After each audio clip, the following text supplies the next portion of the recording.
Hey there, Colonial fans! It's time to meet our Student Athletes of the Week, sponsored by People's Gas. This week we celebrate Malik Padaway from men's basketball and Alex Tonge from men's hockey. Senior forward Malik Padaway finished up non-conference play with a double-double in the Colonials' huge blowout against Hood on Saturday, with 18 points and 10 rebounds. He shot .889 from the field, helping the Colonials achieve their second highest field goal percentage in program history. Senior forward Alex Tonge scored 2 goals in the Colonials' 3-1 win over AIC on Sunday, with his 7th and 8th goals of the season. Tonge's game winner came just 8 seconds into the third period on a breakaway and puts him 6th place on the program's all-time scoring list. Congratulations to our Student Athletes of the Week. For more, visit rmucolonials.com and remember to use the hashtag #ColonialPride.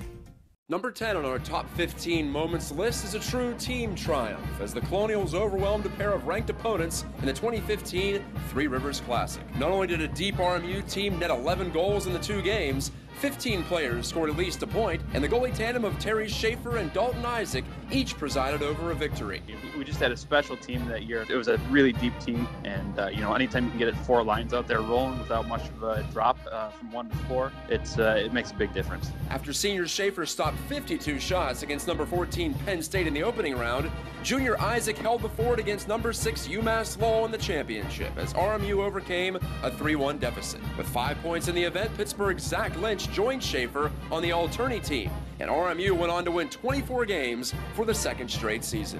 When the lights are brightest, RMU tends to shine the brightest as well. I remember the locker room was just always excited for an opportunity to get to play against these kinds of teams, and we really always performed well on the biggest stages. Can't get enough of your favorite Colonial sports? Follow RMU Athletics on social media at RMU Athletics on Twitter, RMU Athletics on Instagram, and be sure to like our page on Facebook at Robert Morris University Athletics.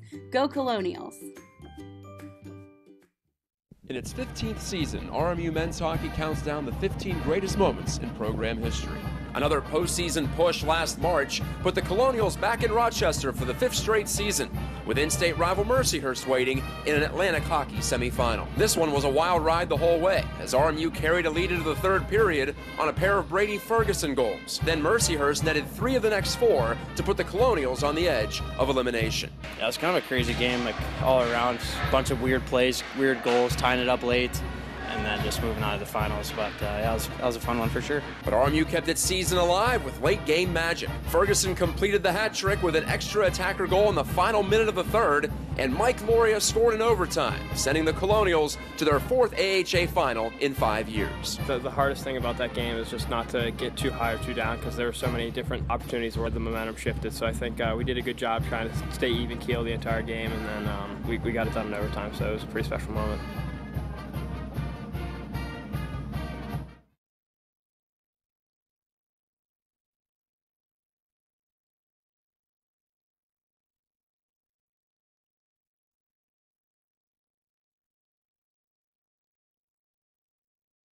Well, we're here on the ice at Colonials Arena at the RMU Island Sports Center. Matt Geico with senior defenseman Eric Israel from the RMU men's hockey team, and we're doing something a little bit different here. We want to break down a few plays from the first half, 3 in particular. Eric, you played a part in 3 big goals, a couple of them last-second goals in periods, and 1 near the end of the game. All of them led to wins, so pretty significant moments in the season. And the first one we want to talk about is one that was created right here, end of the 1st period against Niagara. We'll go to the videotape here and show you what we're talking about. Starts with about 7 seconds left, and right at the buzzer. So you look, you got Kyle, the puck's thrown to the net. Eric goes below the goal line. Alex Roberts net front, and Kyle does a good job knocking the puck out of the air. But it's one of those things where you've got to get the players to realize the time of the game, and that they're not going to be able to get the puck back down the ice. So let's just go up and go, and hopefully can bang a rebound in, and we were successful there.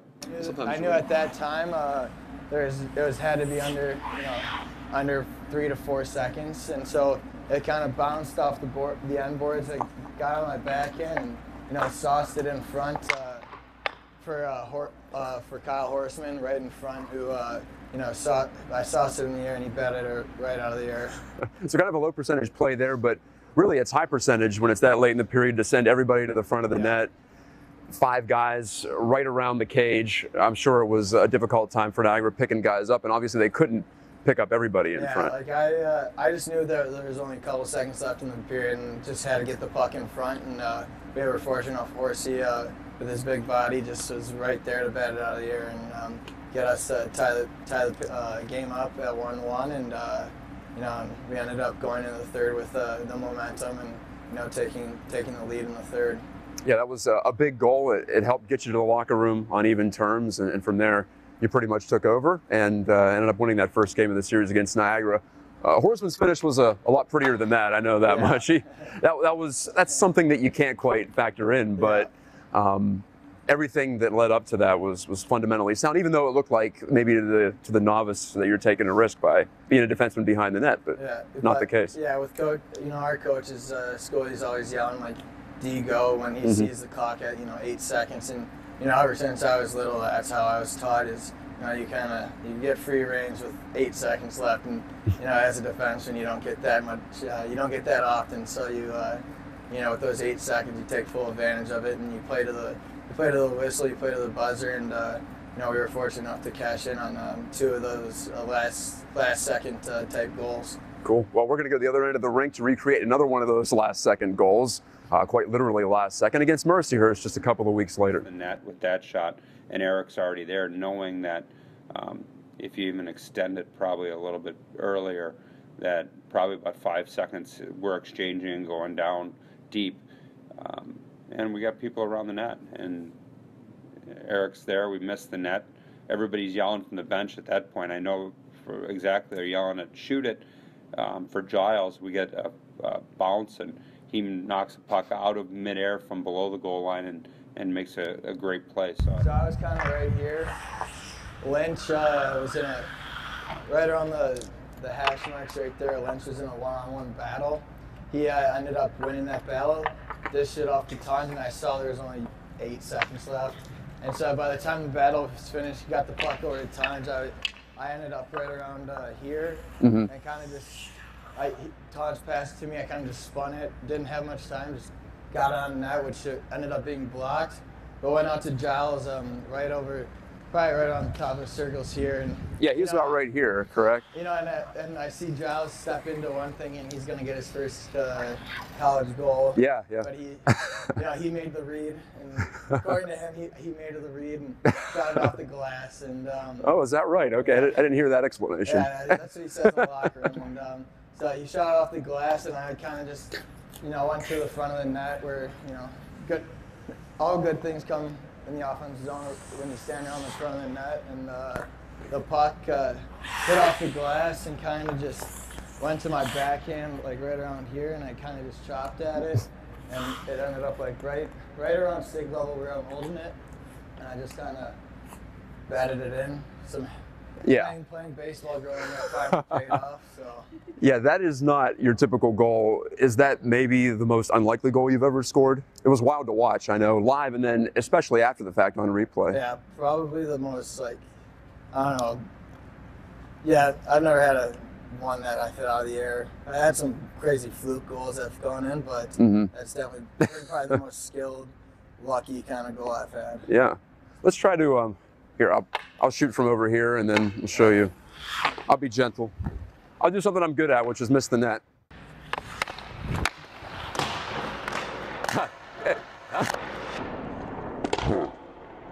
Yeah. There we go. All right, we'll move on to the goal number 3. Back to Eric. He makes a very good individual play in the neutral zone by pulling the puck from forehand and around there. And Eric drives the net, pulling this defenseman back. It also allows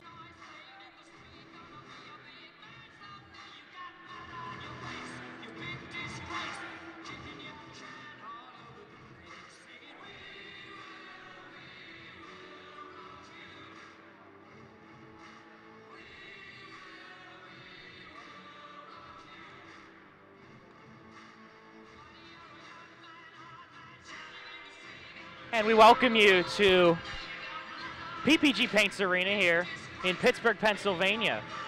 The Three Rivers Classic Championship between Union College and Brown University here on RMU Athletics, RMU Radio, and RMU TV. If you're just tuning in, we thank you so much for tuning in. We apologize, a little bit of a delay because the last game just ended late, so this game puck drop at 8:30, an opportunity already, and almost a good shot from Chris Berger. Like we mentioned before, St. Cloud State defeating Robert Morris 5-2. And that last game, so St. Cloud State, the third place team, Robert Morris, the unfortunate fourth place team, not winning this weekend. Yes, that was a good game earlier, though. Robert Morris 2-2 against St. Cloud State early into that third period. Number 1 team in the country. Obviously, they struggled against Union last night. They lost 7-2, and they struggled a bit against Robert Morris before they pulled away 5-2 in the end. Face-off covered up, puck covered up by the goaltender for Brown, Gavin Nieto. Nieto record 2018-19 record, 3-4-1, 8 games played, a 2.75 goals against average. On the other side, it's Darian Hansen who is in goal for Union College. Hansen had a very good game against St. Cloud State, giving up 2 goals yesterday. Brown gave up 4 goals to Robert Morris in their 7-4 victory over the Colonials. Both these teams scored 7 goals in their first round, I guess, semifinal game yesterday. And so, Logan, we were talking before in the pregame, I think we expect the same offense from both of these teams. Yeah, these are 2 very, very good teams. It's one that Union, despite being the higher-ranked team, the team with the better record, they've struggled a bit against Brown. The losing record career-wise, or between the 2 programs, all-time losing records. Earlier this year, after Union won the Friendship 4, they came back and tied against Brown. Throwing that one in front, yeah, like you mentioned, a tie against Brown is an earlier game this season. Union College and Brown both tying early on in the season. Then they'll look for, I guess Union College would say a bit of revenge. Brown a 4-7-3 record on the year. Union College 10-4-4, 3-4-1 in the ECAC. Brown 4-7-3, 2-4-3 in the ECAC. It should be a good matchup between both of these teams as that puck was thrown toward Hansen, as we see on the replay. And right now we have a face-off outside of the blue line, outside the zone. And he goes all the way back down towards Union College's goal, where it's picked up by number 12. Fletcher Feynman. Battling for it, and Brown will get to it. Number 15, Jack Gessert. He was fighting for it, and it looks like we'll have a penalty. We will, a hooking call on Union College. So 2 minutes into this game and the first power play opportunity for Brown.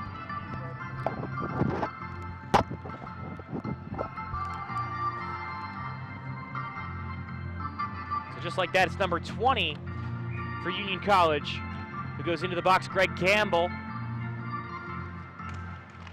Campbell into the box, and a big opportunity for the Bears.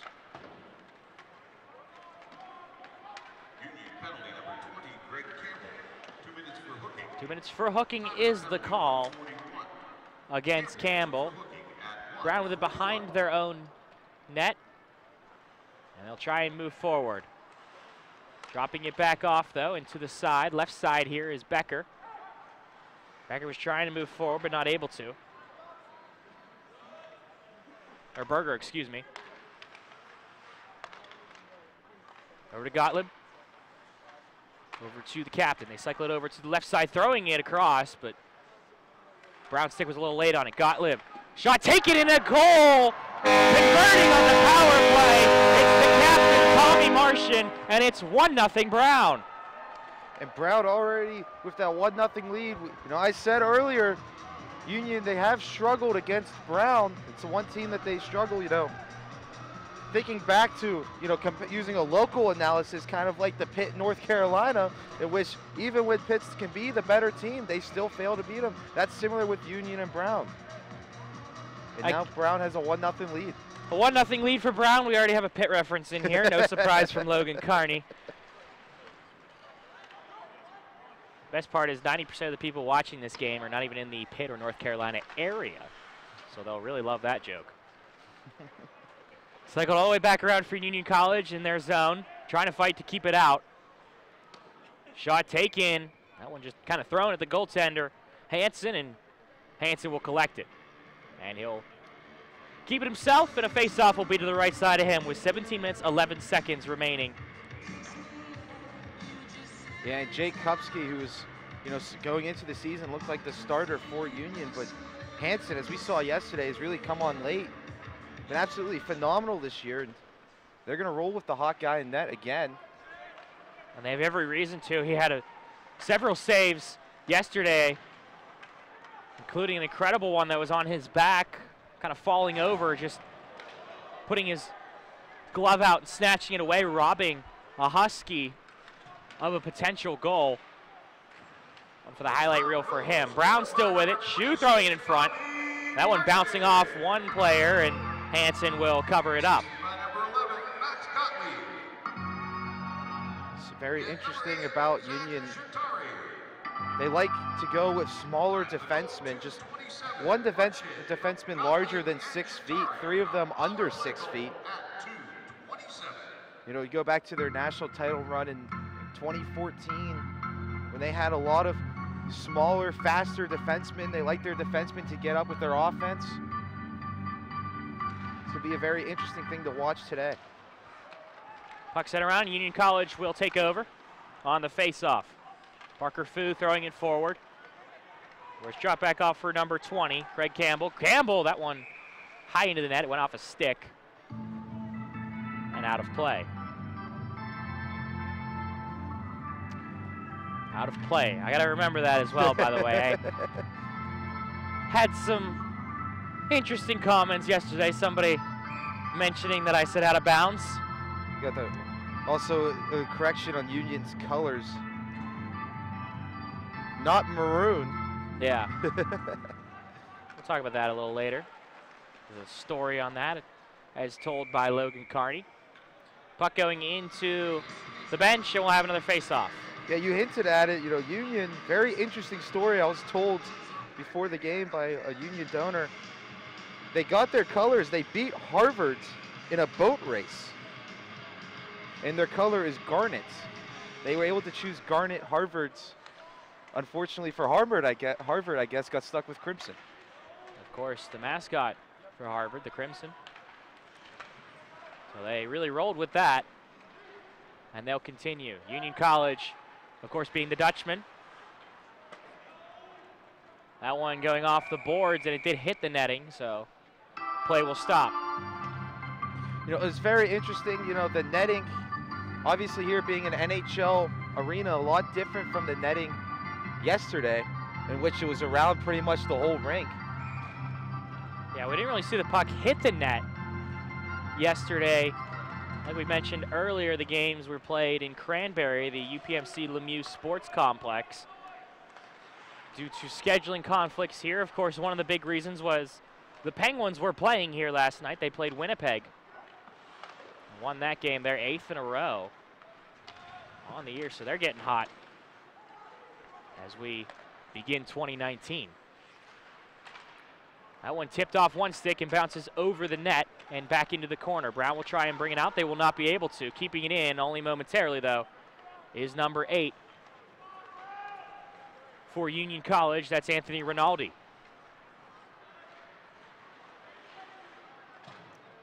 Bouncing off the wall, and it'll go all the way back towards the goaltender, Hansen. Hansen will drop it off for number 21. That's Michael Ryan. Ryan forward, looking for a pass to Cossack. Cossack will take the shot. And it's easily gloved by the netminder for Brown. Gavin Nieto. Yeah, Gavin Nieto, his younger brother actually, Garrett Nieto, committed. You want to guess which one? No idea. Union College. Oh, no way. So Garrett Nieto going to Union from the Janesville Jets. Going to be a bit of a sibling rivalry between the two of them. Of course, a lot of these players playing in junior hockey before they commit to a local college of their choice. Puck behind the net, Campbell with it. Campbell has some pressure on him. He'll drop it off. Union College with it. That one bouncing off the foot of one of the Brown players and is thrown forward, but Brown intercepting that one into the boards and right into the bench. A check on number 15, Jack Gessert. Shot taken by number 26 for Union College, Josh Cossack, dragging his toe and still in front, but kept away from Union College's net. And it goes all the way back down. It'll be an icing call on that one with 14 minutes and 5 seconds remaining in the first period. Of course, Brown already a goal up on Union College. Goal up, and they have all the shots in this game so far, controlling the tempo. Of course, these two conference foes see each other throughout the year, very familiar with each other. We already mentioned they have already played once this year.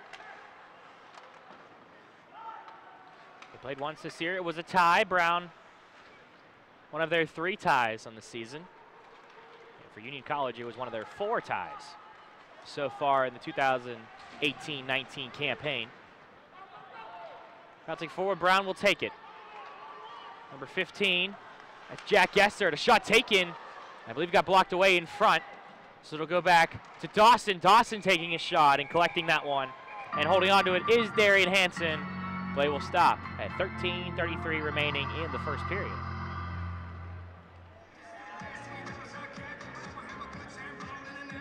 Yeah, it's Darian Hansen benefiting from the coaching of Jason Tatt, one of the assistant coaches for Union. Former goalie himself from Boston College. One of the reasons why Union has a pair of good netminders back there. Of course, we talked about Jake Kupski, who was named to the Mark Richter Award watch list before the season started. To have a goalie of that caliber lose his starting job, and it just shows you just how well Hansen has played down this stretch.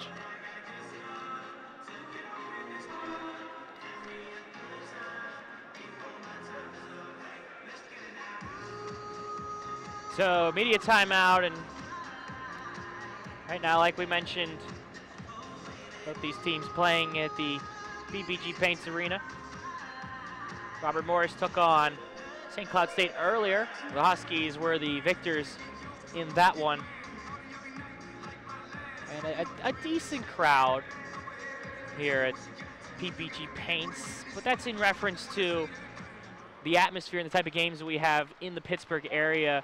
College hockey in Pittsburgh is still a very underdeveloped thing. It's developing, but it's getting there.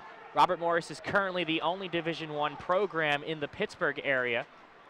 Of course, a couple teams have club teams, Pitt and Duquesne, respectively, but Robert Morris, they play in Moon Township, PA, about a half an hour down the road from PPG Paints Arena. Shot taken, but that one blocked away, and Brown will try and push forward.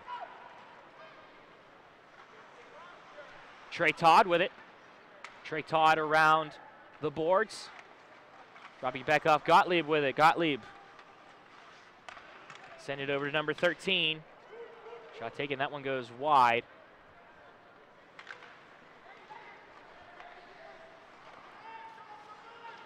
And it bounces off the boards.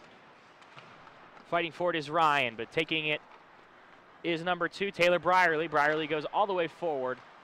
It'll bounce over. Brown on sides. That shot gets deflected away by a stick, not much on it. And Union College will move forward. 11 minutes, 20 seconds remaining. It goes off the stick of number 8, Anthony Rinaldi. So not an icing call, and it'll go all the way back for Union College. Estes. Estes forward to Rinaldi. Estes with it. Staying on side is Union College. In front. Deflected away by Brown. Sebastian Vidmar was the one in the slot who was trying to get his stick on it. Gottlieb off Rinaldi. Kept in by Rinaldi, and Estes is there as well. Throwing it over, they're looking for Vidmar, but not able to get it to him. all the way forward. And Brown will beat the icing call, and they'll continue playing.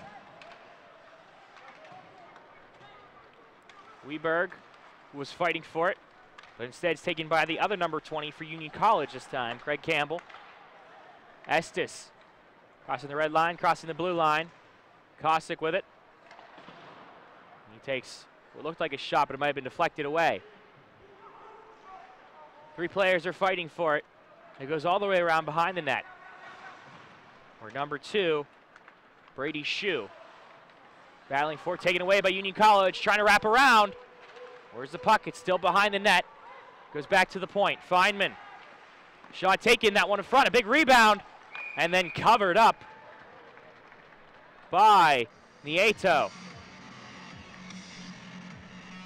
So covered up, 10 minutes and 51 seconds remaining in the first period.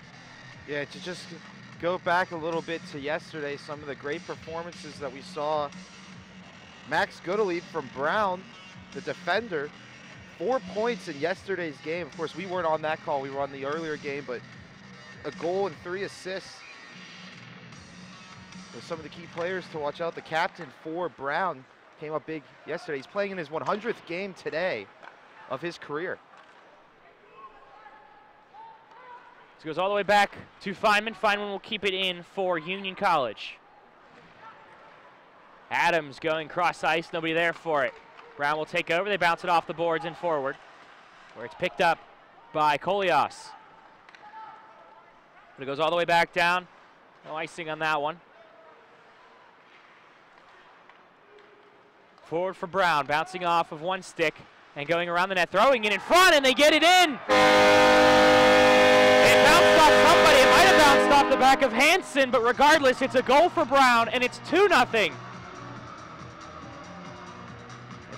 Brown with a 2-goal lead over the ranked Union. That was Alex Brink with the goal. Just his 2nd of the year. Now that one might have bounced off Hansen. I don't know if he was noticing it. Take a good angle here, a good look at it. He stands up and it goes off the side of his foot. I believe it goes off his skate. Yeah, it does. So big mistake there, and a nice play from number 19, Alex Brink, who recognized that Hansen kind of caught sleeping there a little bit. Yeah, it's Brink just sneaking it in between the post and kicking it off the skate of Hansen. Yeah, I think Hansen was expecting to try and go to the other side of the net and stop a wraparound, but instead Brink throws it off the skate. And it's in the back of the net, so 2-0 Brown. 4-win Brown, 4-7-3 on the year. They came into this year with 3 wins. No, they came into this tournament, excuse me, with 3 wins. And right now they're up 2 goals. They came into this year too, because technically, I mean 2019. Yeah, you want to mention that. The Brown University goal scored by number 19, Alex Brink. His 2nd goal of the season in 12 games played, 13, including this one. Kept in by Ryan for Union College. It goes into the corner. Fighting for it, Rinaldi behind the net, but then it's taken out by Brown. Brady Shue, pushes it forward, but it'll be an icing call, and they'll go all the way back down to Brown's side for a face-off. Yeah, Brown, team that typically brings their A game against Union, a team that might be Union's kryptonite. Certainly playing like just 12 minutes in, 2-0 lead. Hansen, who was phenomenal last night, only gave up 2 goals against the #1 team in the country, has already given up 2 goals against Brown. Union College winning the faceoff, but it goes off the stick of number 19. Brennan Taylor. Let's go all the way back, and they'll have to send it in. Again, Brown trying to take it out, but they will not be able to. Kosick over number 22, Parker Fu. Fu in the corner. It looks like we're going to have a penalty. We will. It'll be a penalty on Brown, so an extra attacker coming out. Campbell, a nice move there, taking the shot, and that one high. And over the net, still in play, though. Kolias will drop back. An extra attacker for Union College right now. Brown doing everything they can just to get possession of it momentarily to stop play. But the Dutchmen will take their time. Goalie, a nice move there to fake it. He moves forward. It's kicked and then finally touched by a Brown player. And we will have a penalty against Brown. See who it's going to be. It's going to be on number 24. Dorian Dawson. I didn't see exactly what the call was. It was 7 minutes and 57 seconds remaining. We saw Brown convert on a power play. Union College will look to do so as well. Their first power play opportunity of the evening. In Union, they had 2 power play opportunities, or sorry, just 1 power play opportunity yesterday in a very clean game. In the 3rd period, they did not convert. They did great on special teams against Canisius, but coming into that Canisius series, 6 games without scoring on a power play. So Union here with an opportunity to put themselves down by only 1.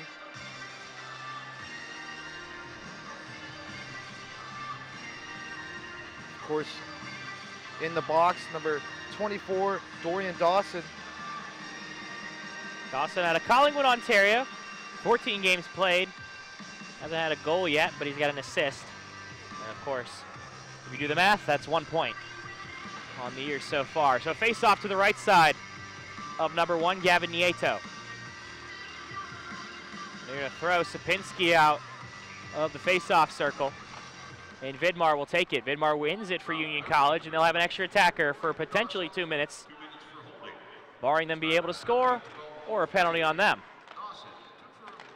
A nice play there defensively to tip that one was number 15, Jack Gesser, and he'll go all the way back down behind Darian Hansen.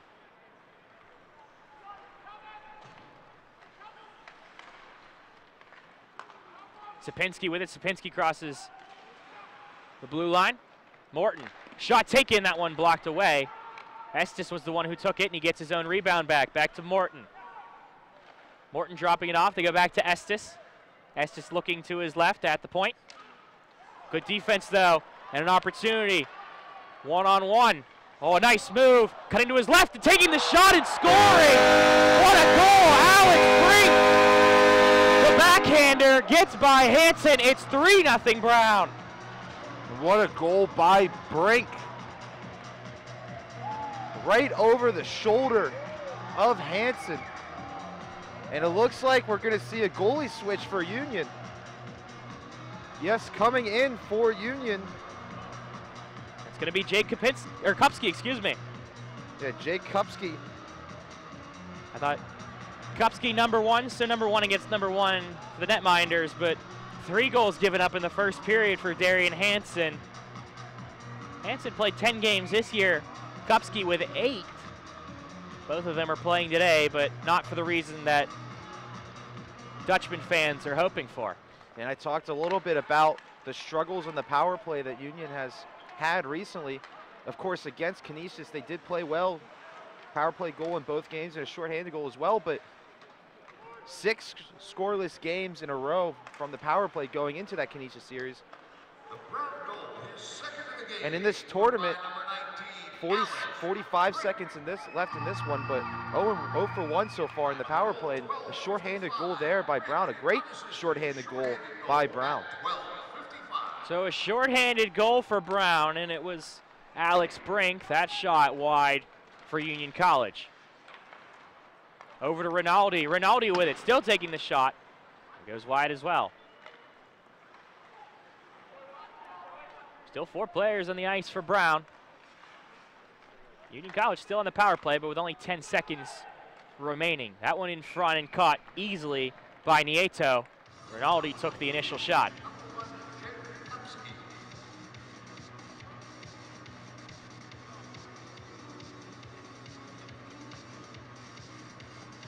Yeah, so far it's all Brown here. 6 minutes left in the first period. Union, they're coming off a win against the #1 team in the country. Yeah. I believe Brown is, you know, above 45th. And no disrespect to them, but the amount of teams in this league.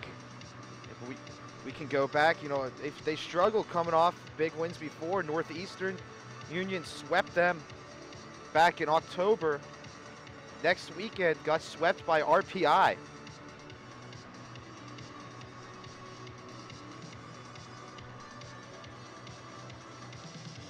Today, 3-0 is...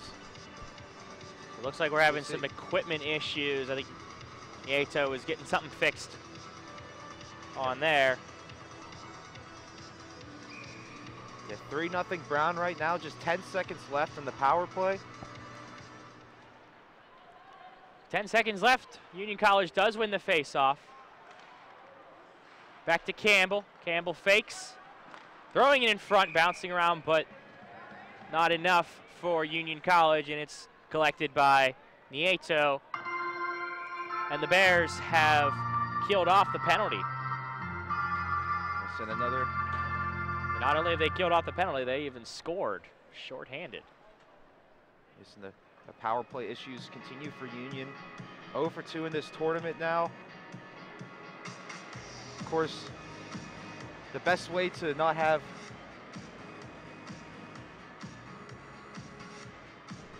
Go on. Pause myself for a second there. we're waiting. I don't know. I want to know where you're going there. Train of thought went off the rails for Logan Carney. Once again, we thank you so much for tuning in here in the Three Rivers Classic Championship game. I'm Spencer Witt, Logan Carney beside me.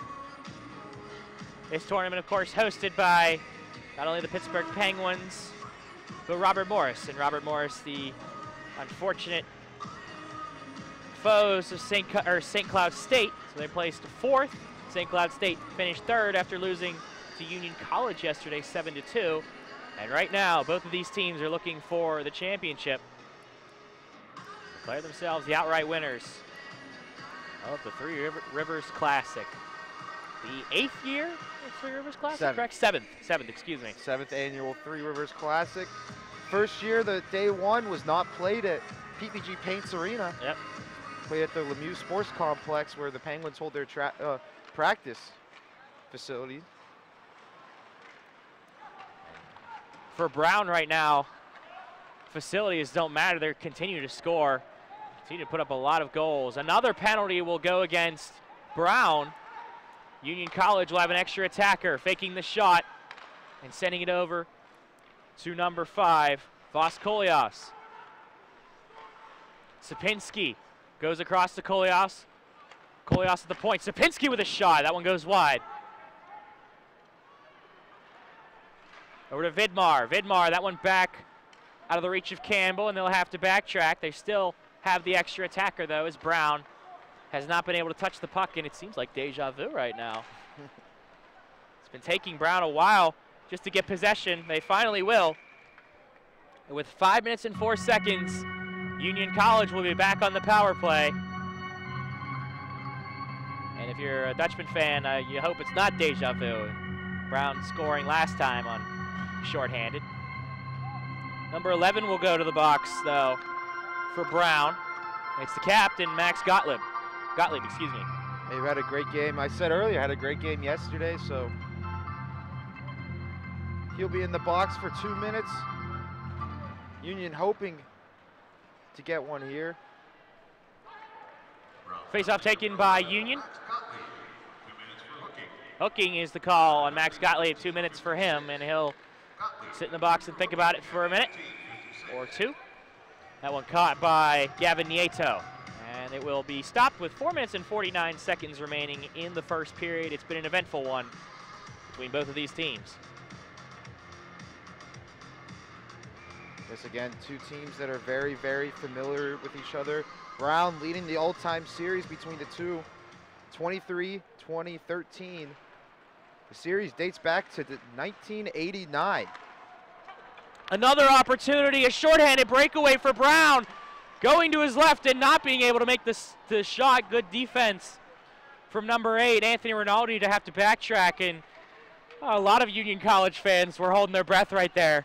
And like I mentioned, deja vu, they thought There was going to be another opportunity, but good defense from Union College. A great hustle to get back there and prevent any shot from taking place. And a push forward, it looks like a 3-on-1 now for Brown. Throwing it to the left side, back again and into the goal. Number 8 this time, it's Zach Jatari, excuse me, who scores for Brown. It's another shorthanded goal for Brown. Oh my goodness. 2 shorthanded goals in the first period for Brown. Look at this passing back and forth between the two. That was 13. Brett Bowdwin, excuse me. And then the eventual goal scorer, number 8, Zach Jatari. 4-0 Brown in the first period. Brown still with it again. They take another shot, that one goes high. They're still down a man for another 45 seconds. Sapinski with it for Union. That one goes off the foot of one player, Sapinski with it. Union has yet to register a shot in this power play. Estes with it. Estes will push it back forward, but it goes off Vidmar over the stick of Sapinski, and it will go all the way back where Estes will have to backtrack. 20 seconds, excuse me, remaining in this period, or in this penalty, excuse me. Assisted by number 13, Brett Bowdwin. And number 19, Brett Bowdwin. Thought of Bowdwin earlier, but time of the goal, 15, an incredible assist from him. Back and forth between Jatari and Bowdwin. Back around for Union College, the penalty has expired. We're back to even strength.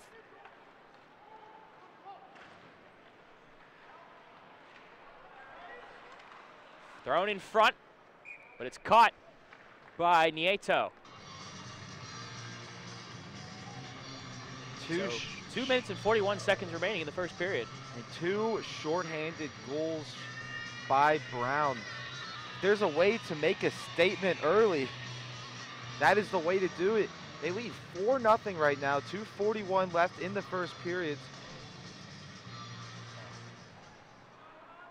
Half of those goals coming shorthanded.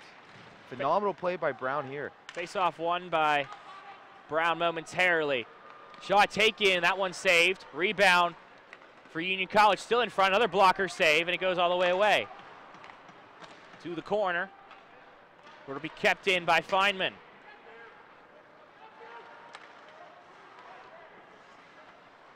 Fighting for it, pushing it forward is Brown. Go all the way back to Adams. Adams to Feynman, to Weber, or excuse me, Campbell.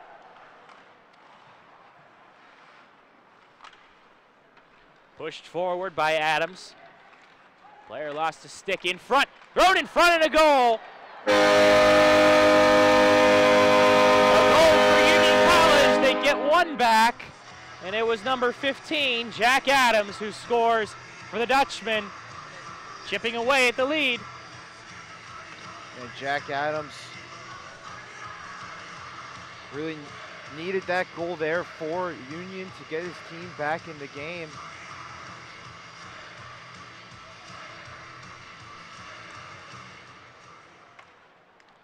So a face-off one as we take a look at the replay there.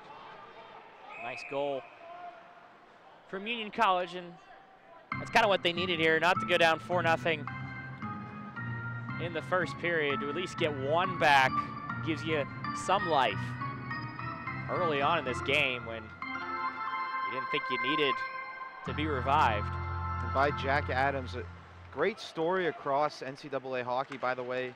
His brother passed away before the season started, a former Providence College Friar, former national champion. Of course, Pittsburghers may remember the Providence College Friars. They won the Three Rivers Classic last year, but great story. Jack scoring that goal here to put Union within 3. That shot taken by Jalen. is deflected away by Kupski. All the way back, 1:10 remaining in the period.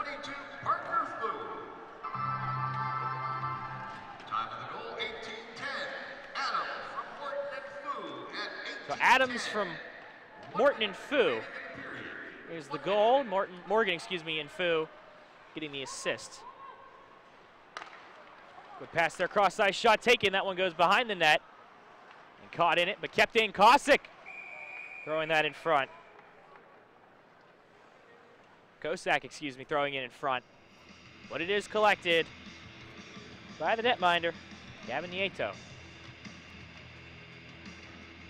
Gavin Nieto, we talked about how well those Union goalies are, but Nieto, 11 saves so far in this one. He's been playing very well as the first period winds down, approaching 30 seconds left. Faceoff goes all the way back down to Union College's zone where they'll try and push forward. Poked away by a Brown player and go all the way back to the red line. All right, one of the assistant captains, Jatari, throws it forward.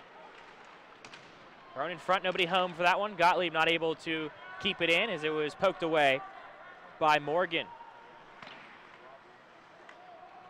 Bounces all the way back down to the goaltender, Kupski, and that will be the end of the period. It's 4 goals from Brown, 2 of them shorthanded, that have been the big part of this first period. Union College did get one back late in the period, but they're still down 3 as we have 2 periods left to play. So plenty of time for Union College. We'll take a quick break. When we return, still 2 more periods here in the Three Rivers Classic Championship game between Brown and Union College here at RMU Athletics, RMU TV, and RMU Radio, your campus, your voice. Hey there, Colonial fans. It's time to meet our Student Athletes of the Week, sponsored by People's Gas. This week, we celebrate Malik Padaway from men's basketball and Alex Tonge from men's hockey. Senior forward Malik Padaway finished up non-conference play with a double-double in the Colonials' huge blowout against Hood on Saturday, with 18 points and 10 rebounds. He shot .889 from the field, helping the Colonials achieve their second highest field goal percentage in program history. Senior forward Alex Tonge scored 2 goals in the Colonials' 3-1 win over AIC on Sunday, with his 7th and 8th goals of the season.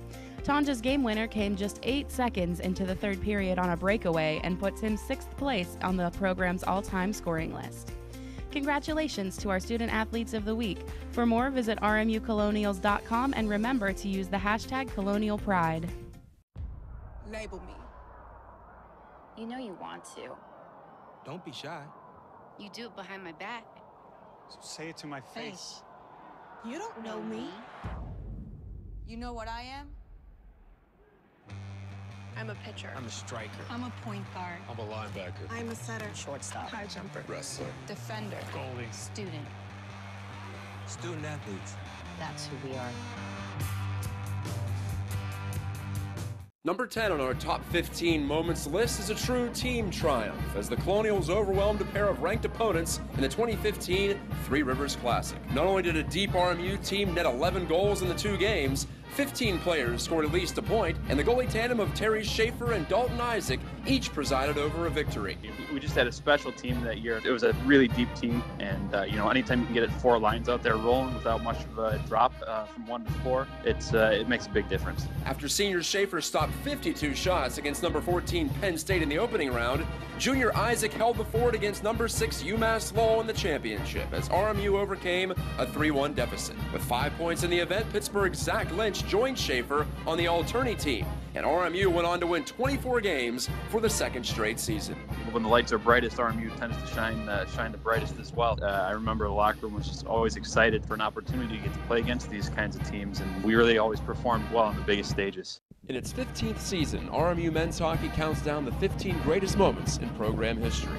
Another postseason push last March put the Colonials back in Rochester for the 5th straight season, with in-state rival Mercyhurst waiting in an Atlantic hockey semifinal. This one was a wild ride the whole way, as RMU carried a lead into the 3rd period on a pair of Brady Ferguson goals. Then Mercyhurst netted 3 of the next 4 to put the Colonials on the edge of elimination. Yeah, it was kind of a crazy game, like all around. A bunch of weird plays, weird goals, tying it up late, and then just moving on to the finals. But yeah, that was a fun one for sure. But RMU kept its season alive with late game magic. Ferguson completed the hat trick with an extra attacker goal in the final minute of the 3rd, and Mike Loria scored in overtime, sending the Colonials to their 4th AHA final in 5 years. The hardest thing about that game is just not to get too high or too down, because there were so many different opportunities where the momentum shifted. So I think we did a good job trying to stay even keel the entire game, and then we got it done in overtime, so it was a pretty special moment.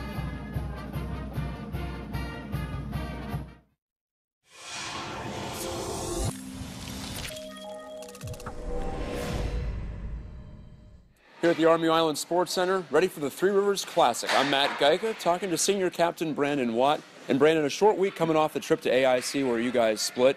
Do you feel like that's maybe a good thing because you can keep that momentum going? Yeah, I mean, it was nice to get a couple of games in early as soon as we came back from break. Nice to get our legs under us, especially after we had a little bit of a longer break over Christmas this year. So, you know, usually like we play the Three Rivers as soon as we get back. So I think the trip to AAC definitely helped us get back into the swing of things before we start the tourney. Yeah, I was talking to Alex Tonge after the Sunday game up there in Massachusetts. He said he thought it might be an advantage to get those 2 games and feel like you're back in the swing of things. Do you feel the same way? Yeah, for sure. Like I said, in the past years we came back and those were the first games we've played, especially playing teams from out of conference. You know, it's always kind of a different game, so it was nice to get down to Springfield for a road trip and get a couple of games under us. So far this season, including out there at Springfield, it's been a very successful defensive season for your team. It's a departure from what the Colonials are used to being about. Why do you think the D has been such a lockdown factor this year? I think it all starts with our goalie, Frankie. You know, sometimes I think this year we haven't exactly found a way to score goals like we have in the past. So in order to win hockey games when you're not putting up, 4 or 5 goals a game, it's playing sound defensively. And I think down the stretch it's certainly going to help us as long as we continue to find ways to score goals. I think our power play is starting to click a little bit more now. So the fact that we can bear down defensively will definitely help us down the stretch. That's been a different type of a season for you, obviously, as team captain. That's an increased responsibility, but also you had some injuries to battle through too. So how do you feel where you're at emotionally, or how have you kept your confidence up as now you're working your way back into things? Yeah, I mean, it's kind of been the same way for the past 2 years for me, battling some injuries. But, I think it's been good that the coaches have supported me the whole time, and, teammates have helped me keep my confidence up. Kind of sad to say, but I guess I'm kind of used to it by now, just working my way back in and trying to find my legs and whatnot, especially coming off an injury. Now, last thing for you, the Three Rivers Classic, you've been on the winning side, and you've also seen another team hoist the Confluence Cup. How important is this weekend? Because it's right in the middle of the season, it's not Atlantic hockey play, but you get a chance to put your skills and your team's ability on display for the entire nation, really. I think it's cool. It's definitely a good experience for us. We get to play teams that, we don't normally see, especially teams coming from out of conference. And I think it's also a huge turning point in the season, too. The first 2 years we were able to win, which was nice, and it kind of brought our team closer. And even last year, we kind of learned a little bit about our team. And I think the past 3 years, this tournament really kind of defined who we were in terms of, bringing us all together for the stretch drive.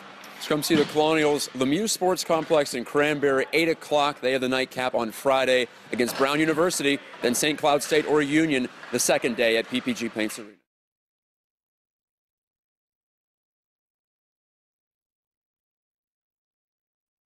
Now in its 15th season, RMU men's hockey celebrates the 15 greatest moments in program history. The 2016-17 Colonials entered the annual Three Rivers Classic looking for a boost. RMU got that lift, first blanking Ferris State before coming from behind to whack number 13 Quinnipiac in the championship game. As part of a 5-goal rally, senior captain Rob Mann buried the go-ahead goal, then assisted on one of 2 Timmy Moore tallies in the third.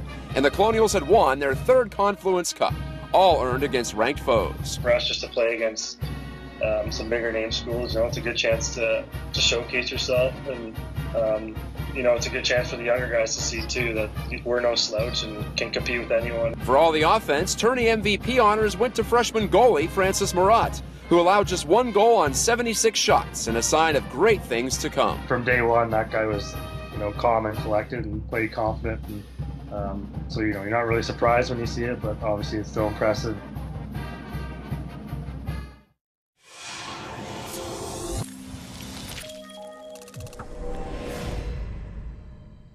Here at the Army Island Sports Center, I'm Matt Geica with head coach Derek Schooley. Time to talk pucks once again. It's the Men's Hockey Weekly, and an important week, Coach, with the Three Rivers Classic coming up. But before we get to that, you come off the holiday break with a split at AIC up in Massachusetts. You scored 3 goals in both of those games, too, against the second-place team. Feel like that's a pretty positive outcome to start the second half?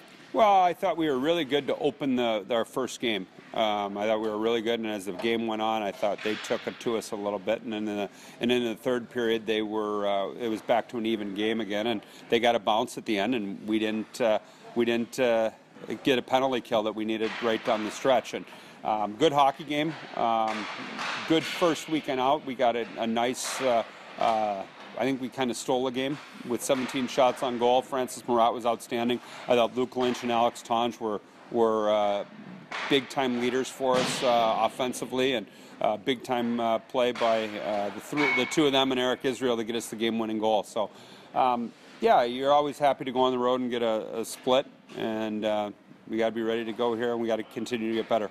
Yeah, this is different this week. Typically, with the Classic, it's right after the holiday. This time you get 2 games, maybe get your feet back under you in game action. Alex Tonge seemed to think on Sunday that was an advantage. How do you feel about it as a coach? Well, it's a weird time because you got New Year's and New Year's Day and all thrown in the mix, and then we're coming back, and you've got some really quality teams coming in, and Brown's playing very well right now. They just beat Army. You got St. Cloud, #1 in the nation, and then you got Union that's been consistently in the top 15 all year. So these are some good hockey teams that are coming into the Three Rivers Classic. So hopefully we can continue the success we've had in this tournament, because it's always fun for our guys, our student athletes, and we're ready to go, hopefully.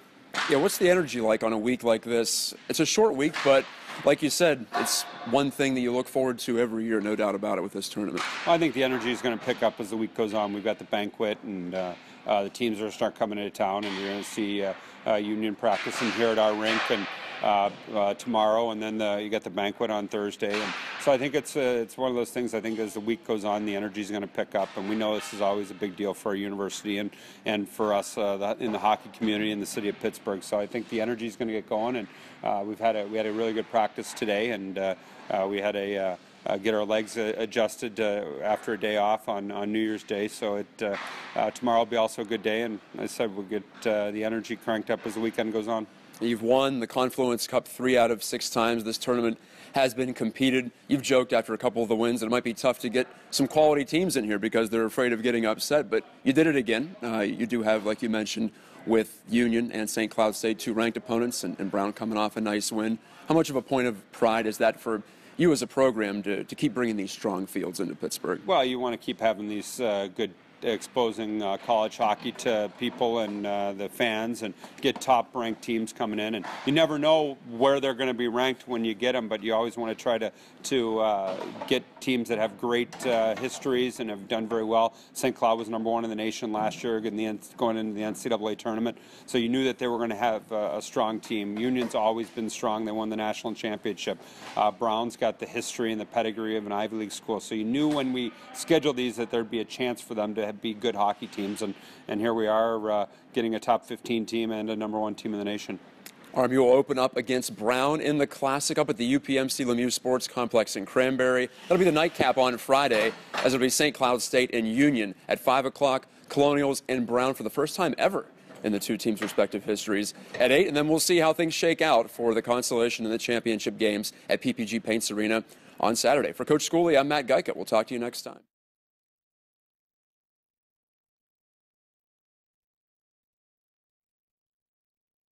Number 9 on our list throws it back to Halloween weekend 2015 when the Colonials invaded Yost Arena, the storied home of the number 10 ranked Michigan Wolverines. After losing a third-period lead in the series opener, the senior-laden Colonials were determined to get a W in the rematch. Yeah, we knew we belonged and we knew we had a good group. We were confident that we could play with anyone, and I just think that our effort on Saturday night really showed that. There wasn't really even a minute that they were even in the game. RMU did indeed prove its point, scoring 3 goals in the first period and getting 34 saves from goalie Dalton Isaac in blanking mighty Michigan. Greg Gibson had 3 assists to wrap up National Player of the Month honors too, but the confident Colonials took it as just another stride toward their second straight 24-win season. We came every night expecting to win, and we had the belief in our room that we were one of the best teams in the country, and I just think that when we played our game like we did that night, it really showed that we could be. Can't get enough of your favorite Colonial sports? Follow RMU Athletics on social media at RMU Athletics on Twitter, RMU Athletics on Instagram, and be sure to like our page on Facebook at Robert Morris University Athletics. Go Colonials!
Label me.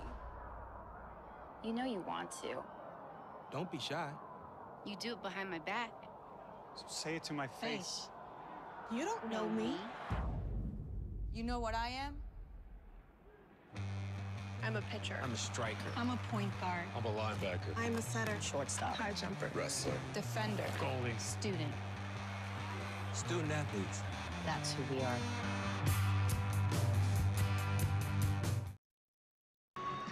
Welcome back here on RMU Athletics live stream, RMU TV, and RMU Radio. It has been an interesting first period. 4-1 is the score. Shots on goal, 9 shots on goal for Brown, 12 for Union. Power plays, both teams converted on a power play, but penalty kills were tough. Power plays were tough for Union, and not in the good way. They gave up 2 short-handed goals so far in this first period, and that's been the big difference. Yeah, special teams really coming through for Brown. They had the power play goal early in this game. They had 2 short-handed goals, 3 of their 4 coming on special teams. Union, their 1 also on a power play, but that's going to be the difference moving forward. We talked about, Union has struggled. They did mix some things up, try and change the lines up before the Canisius game, and it worked during the Canisius game. But going into that Canisius game, I've said it throughout the night, 6 consecutive games without scoring on the power play. And they have 2. They've given up 2 shorthanded goals tonight. That is the big difference in this one. And so, like you mentioned, plenty of time left for Union to bring this one back. But if you're a Brown fan, plenty of time to keep scoring. They scored 7 yesterday. We'll see how many they can score today. They're on track to do a lot better than 7. I'll put it like that. Second period of play underway shortly. We will see both number 1s in goal. Nieto and Kupski will both be in goal for Brown and Union College, respectively.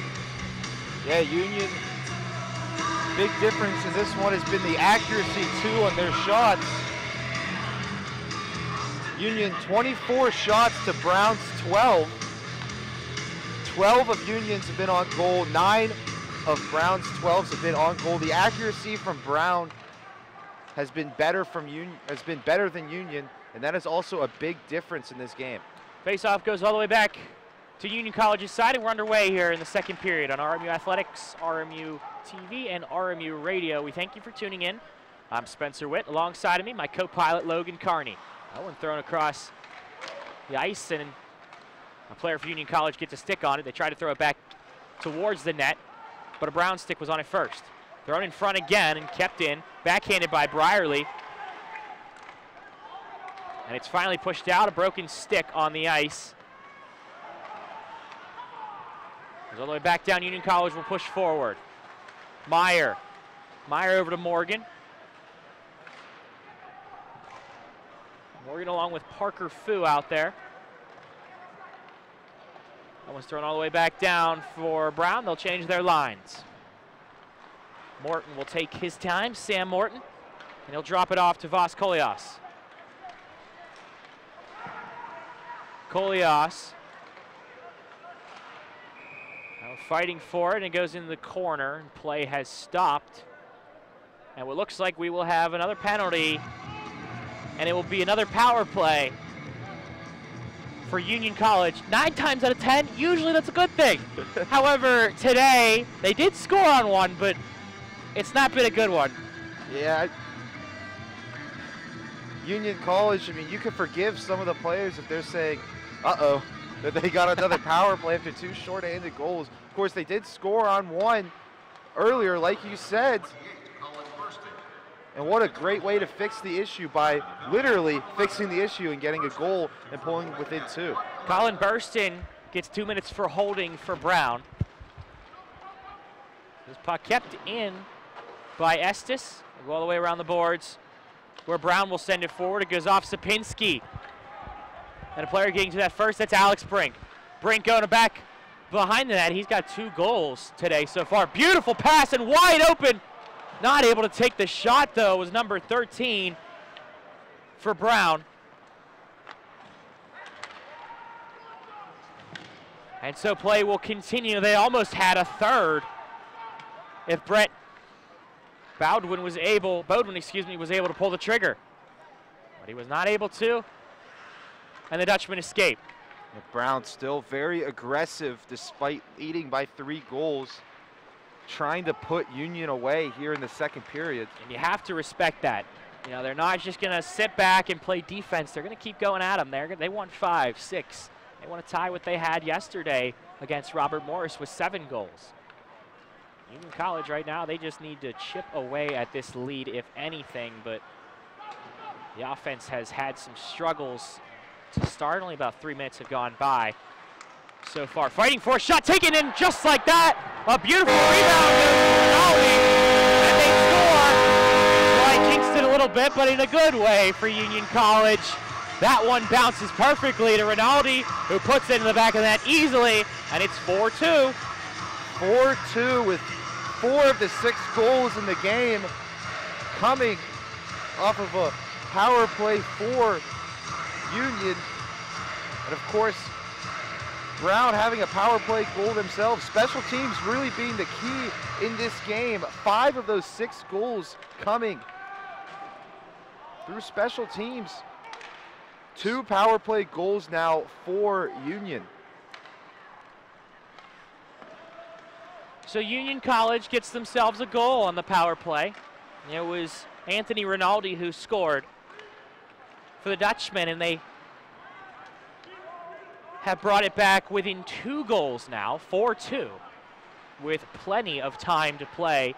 This is not a game that, you know, a 4-1 score in the first period, but you can't count this team out. Taken now by Union College. They'll push it forward to number 19. He takes a shot. That one gets deflected away for Union College. Brendan Taylor, who took that shot. Sliding away, nice defense there, or nice play, I should say, just to keep it possession for Brown. It was shot at about center ice and easily collected by Kupski. And we'll have a face-off to the right side. Union, looking at some of the statistics here, they trail 4-2 in the one statistic that matters. But overall, they've won more face-offs. They've had more shots on goal.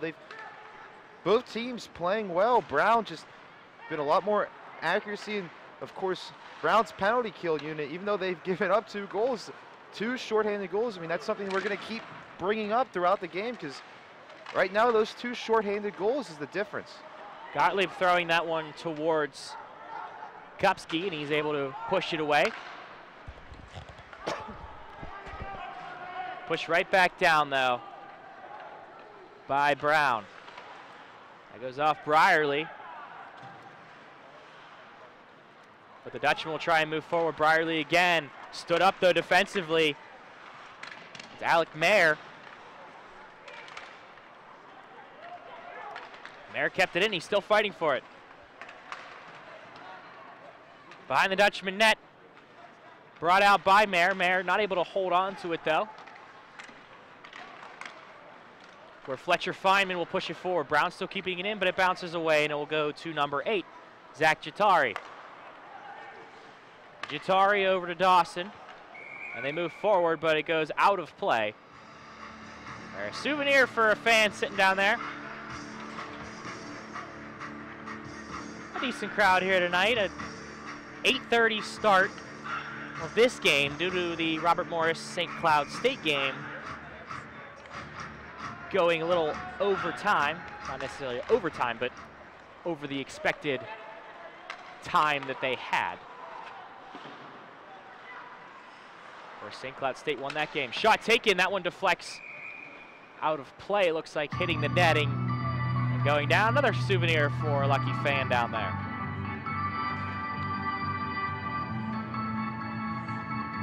As you go back, that last goal by Union, assisted by Parker Fu, a Chicago Blackhawk draftee who had himself a very good game yesterday.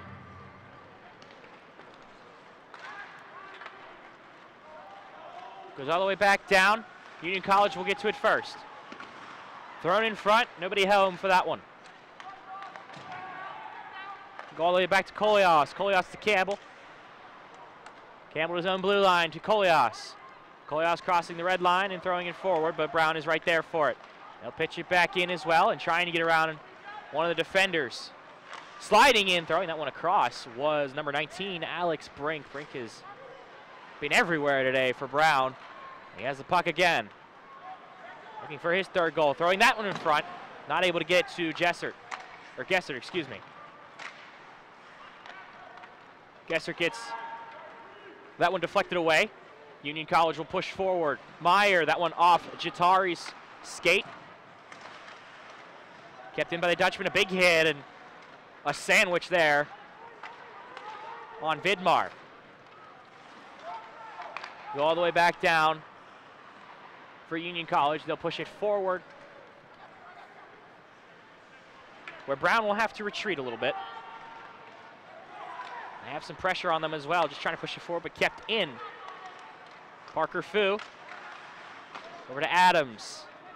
Adams behind the net, but back for Brown, and Brown will touch it forward. That's Maloney who touches it forward for them. Shot taken, and that one deflects away. A good save for Kupski on a tight angle. Estes with it. Estes behind the net.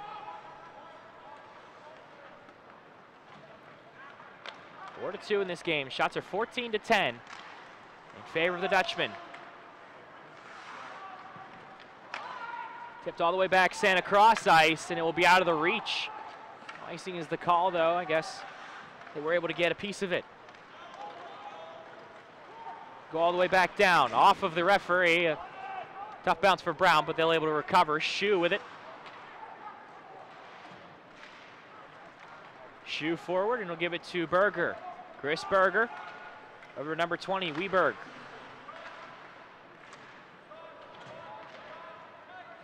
A Dutchman batting that one down, but still in play for Brown and still in possession. Well, not for long. That one high stick in the air. Union College will move forward. 3-on-2 rush for them with one trailing. That one thrown towards the goal, but it goes off a stick. Kept in, though. Emeliphone was keeping that one in, but finally it's taken out by Ferrario. Off Ferrario, and it will go over to number 14 for Brown. That's Chris Berger. And then forward, where Kupski will have to put his stick on it. Campbell to Vidmar, nice passing there. They'll move forward, Union College will. Good shot taken, that one off the boards. It hit a stick before it got towards the goaltender. Cycle around behind the net. They'll go over into the corner. We're chipping it forward as a Brown player, but it goes into the penalty box, and play will stop at 11 minutes and 26 seconds remaining. You know, some interesting things from both these teams. We already talked about the sibling connection with the goaltenders. Nieto, for Brown, his younger brother going to Union. Of course, for Brown, too, Maloney, who you mentioned, Michael Maloney, his sister Shay, a freshman on the Browns women's hockey team.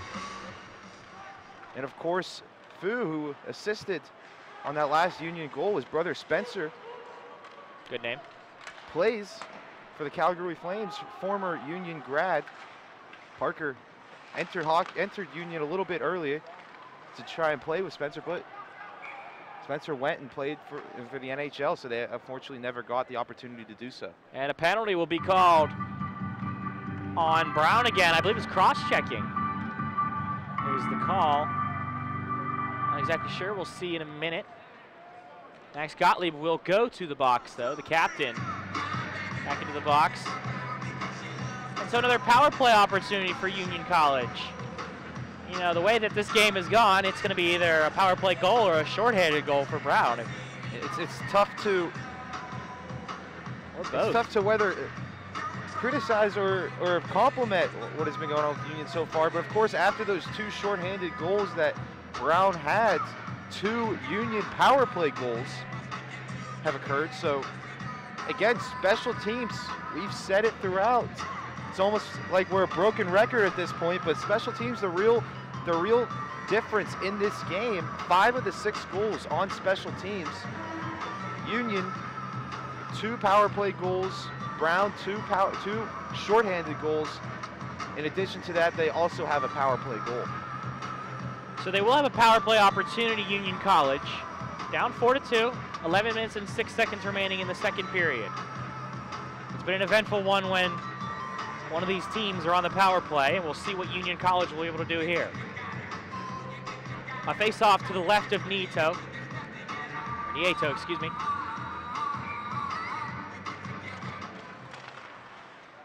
Face-off won by Union College. That shot easily collected by Nieto. Number 14 took the shot. Lucas Bro for Union College. It is cross-checking is the call, by the way, on Gottlieb. A very, very quick fire there by Union. So face-off to the right of Nieto this time. Union College does win it. Estes dropping it off. They go back to Estes at the point. Sapinski to the left side. Lucas Bro taking the shot. And Nieto is right there for it. It'll go all the way back down. Brown will kill some time. 1:30 remaining on the penalty to Max Gottlieb.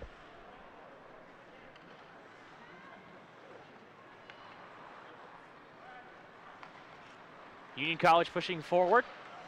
They'll drop it back off to Vidmar first, and then they'll go past the blue line. 3 attackers. Goes all the way back around where Morton will keep it. Morton over to Sapinski. Sapinski drop it off. Estes with a shot. That one gets deflected, but a perfect rebound and a goal for Union College. Lucas Brown for it, and it's 4-3. Brown up a goal, but 2 unanswered for Union College. Spencer, you know what I'm going to say? Special teams are driving this game. 6 of the 7 goals now. They're not just driving this game, they're controlling the road. They are the whole game. They are the, to use a Pennsylvania road reference, they are the PennDOT of this game. Controlling it, they are the entire road. 6 of the 7 goals now. Union, Their power play unit, they gave up 2 shorthanded goals. Well, now they have more than made up for it. 3 power play goals for them. And all of a sudden, when it seems like... Shot taken and beautiful, almost a rebound attempt, but a good play from number 4 to whack that one away. Anea Ferrario. That was a big rebound there, and a player for Union College was right there for it. It's a 4-3 game all of a sudden. It got very interesting, very fast. Shot taken, and that one is pushed away by Kupski. It goes all the way back to Brown, the captain, Gottlieb with it. Gottlieb at the point, will drop it off. Shot taken, that one going wide. Gottlieb will get it back, though. Cycled around for Crozier. Crozier behind the net. He'll drop it off to Gottlieb. Gottlieb will try and keep it in, but will not be able to, and Brown will have to retreat. Gottlieb with it over to Dawson. Dawson forward, breakaway opportunity for Brown. Shooting and keeping it in between the pads is Kupski. A big opportunity for Brown on a breakaway, but Kupski keeps them within 1. And Kupski has been phenomenal since replacing Hansen in the first period. He's given up just 1 goal so far.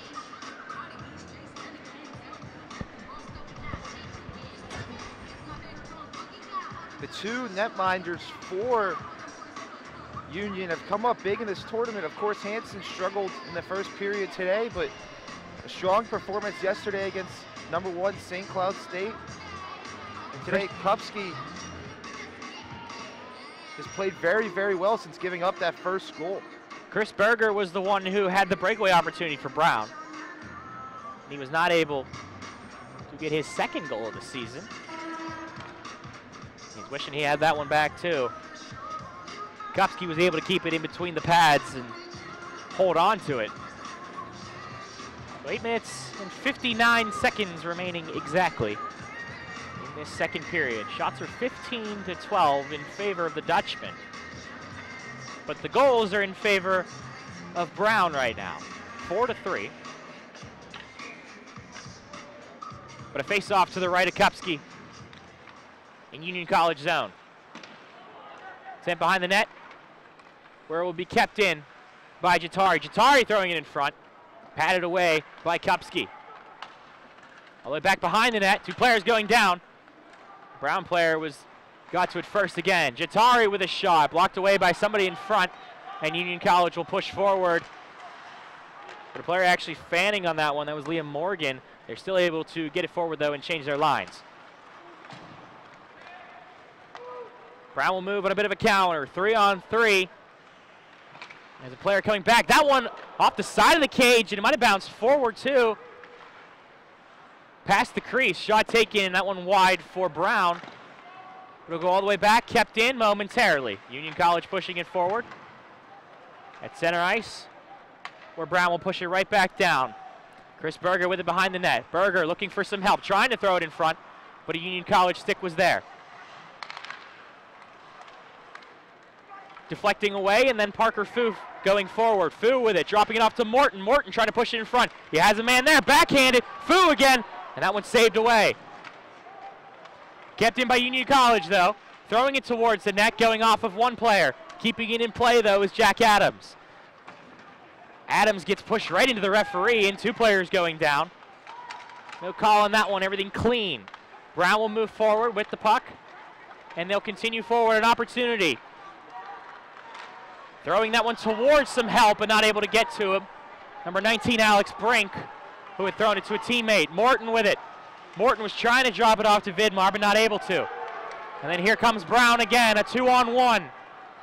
Burston, that shot deflected away. Union College will move forward, 7 minutes remaining in the 2nd period. They drop it off and change their lines, where Dawson will get it behind the net. They touch it forward, but that pass intercepted by Union College. Nice move to get around 1 player, 3-on-1. Thrown in front, Fu was looking to try and put it home, but could not. Or excuse me, that was Vidmar. That one thrown in front as well. Vidmar trying to get a stick on it. Where's the puck? Is behind the net with Vidmar. Off of the back of the net. where Sapinski will have it. He drops it back off to Vidmar. Sebastian Vidmar with it in front and not covered up, but play had stopped there. The referee blowing the whistle. They thought that Nieto had covered it up, but he didn't. A big mistake there on the whistle. Union they were very threatening on that.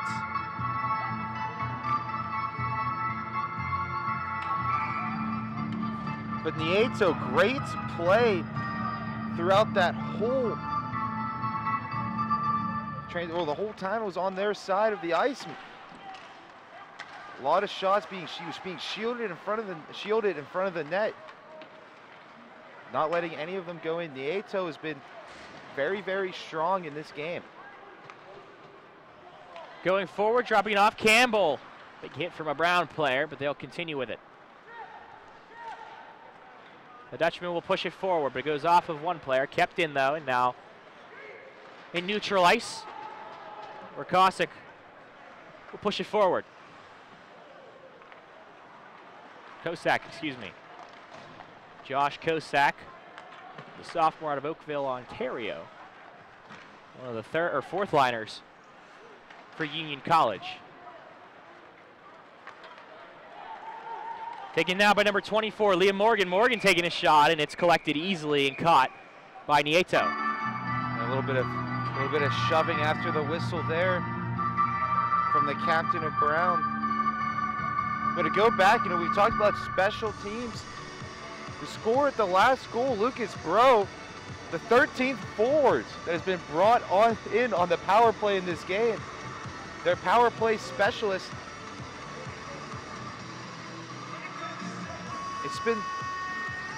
This is a game, it's been defined by special teams entirely. So 5 minutes, 39 seconds remaining. 2 goals from Union College have brought it back to within 1. They're 4-3 in the second period. Union right now, 41 shots overall, just 22 of them on goal. Brown's accuracy a lot better.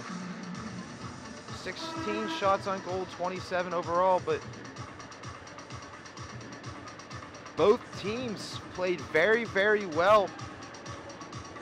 Union mounted a strong comeback after being down 4-1, giving up 2 shorthanded goals. And now we got ourselves a great hockey game, 4-3 with just 5 minutes left in the second period. And simply put, a 4-3 game, when it was 4-1 beginning of this period, we have ourselves a hockey game. Simply put, a face-off to the left side of Nieto is won by Brown. They tip it forward, where Brierly will just try and push it back, but he will not be able to. It's kept in the zone. Sent all the way back down. Walker chasing it down for Union College, but Gottlieb will have it instead. Gottlieb off of Jalen. A bad touch for Brown, and they'll have an opportunity.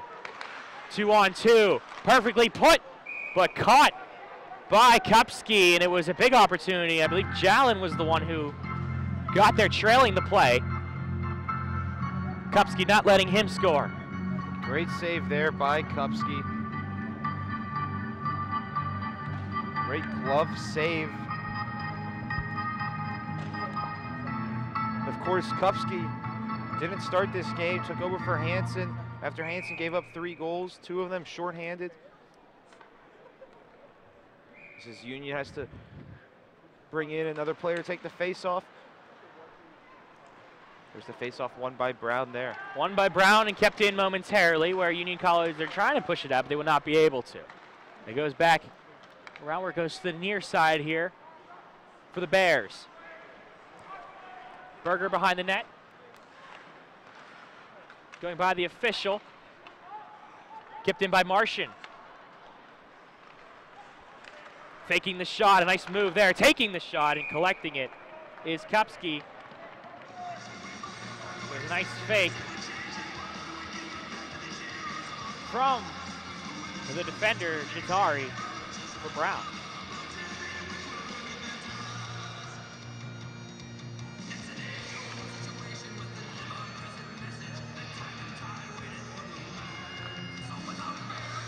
the face-off to the right of Kupski. Going cycling around the net. Back to Ferrario.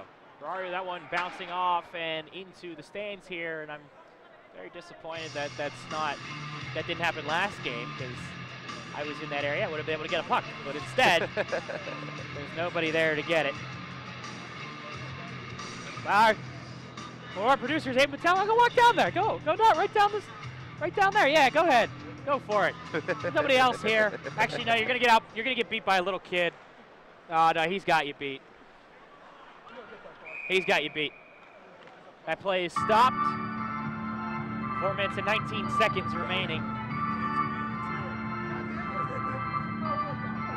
Can't beat the willpower of little kids trying to get a puck. So take a look at that replay there as it was in front. Nobody knew where the puck was. It was finally stopped. It'll be a face-off to the left side of Kupski. Face-off won by Brown. One-timer, that one goes wide by Jatari.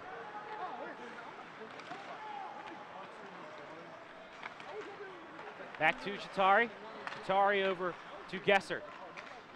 Jack Gesser behind the net for Berger. That one in front again. Still kept in by Brink, excuse me. Over to Jatari. Jatari fakes and then passes over. Shot taken. That one bouncing around, and it went by the net.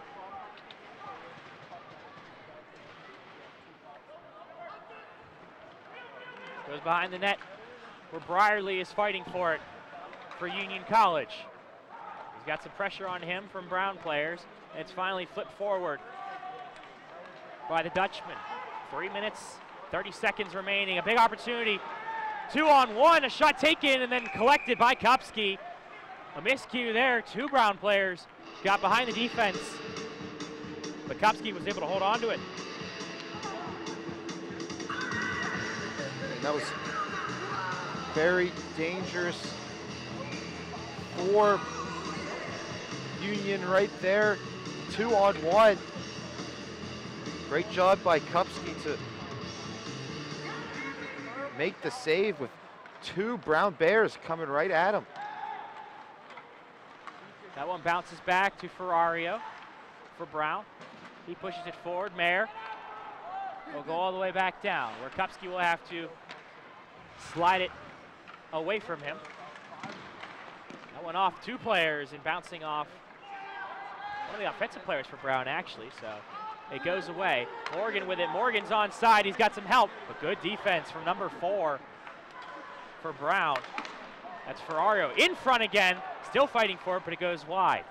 It goes away from the net, where Brown will just flip it forward.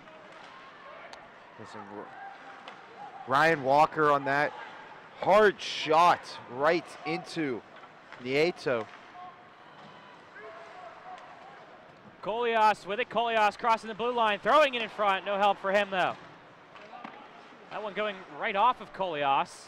They're trying to go around the boards, I believe, but instead he just hit it right off his own teammate, and it'll go all the way back down, where Campbell will have to retreat for it. Campbell deflecting off one player. Kept in by Vidmar.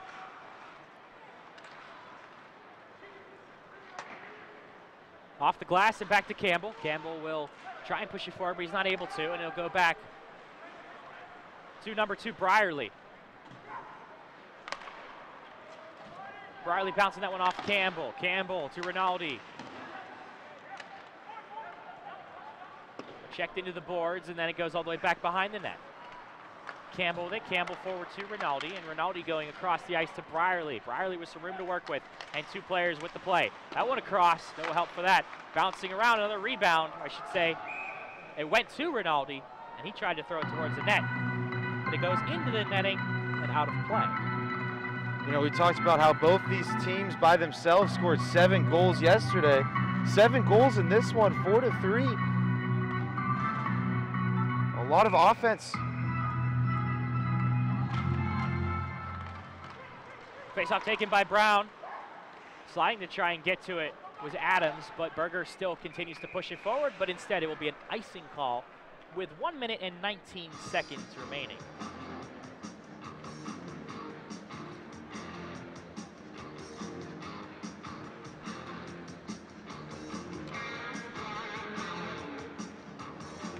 Once again, we thank you so much for tuning in here on RMU Athletics, RMU TV, and RMU Radio.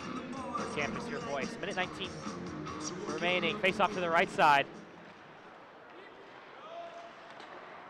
Morgan will keep it in. Shu behind the net. Will send it off the wall, or off the boards, excuse me, one player. Off the glass, to be specific. Shot taken, that one patted away and into the netting. It goes out of play. Be another face-off. The fans starting to boo with all the shots going into the netting.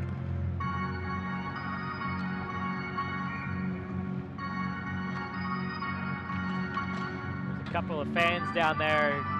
Two guys in RIT Tigers uniforms. They go to a lot of Robert Morris games, and they like to heckle the crowd, or the heckle the players and the referees. They have really no dog in the fight, but they still love to have fun doing so. Bouncing that one off the glass. Kept in though by Brown.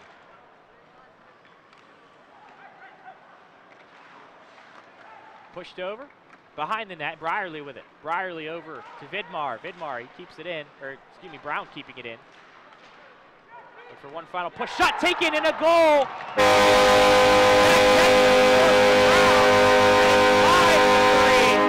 Gesser got behind a defender.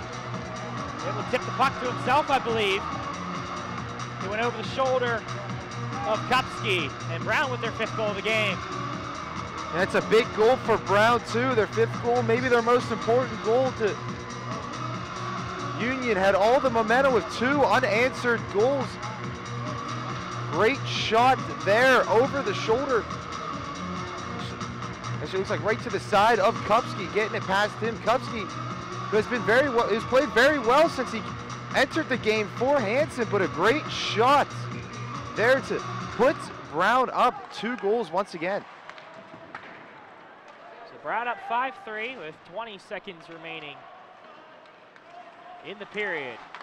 Union's gonna look, try and get 1 goal. That bounced off a Brown player right in front of the net. But a Dutchman couldn't get a stick on it. Campbell with it. Campbell dropping it off. Shot taken and easily collected and covered up. Gavin Nieto with 7.7 seconds remaining in the period.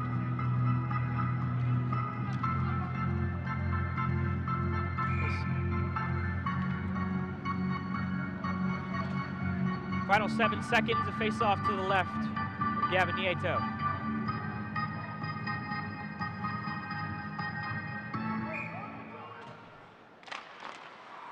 Face-off taken by Brown.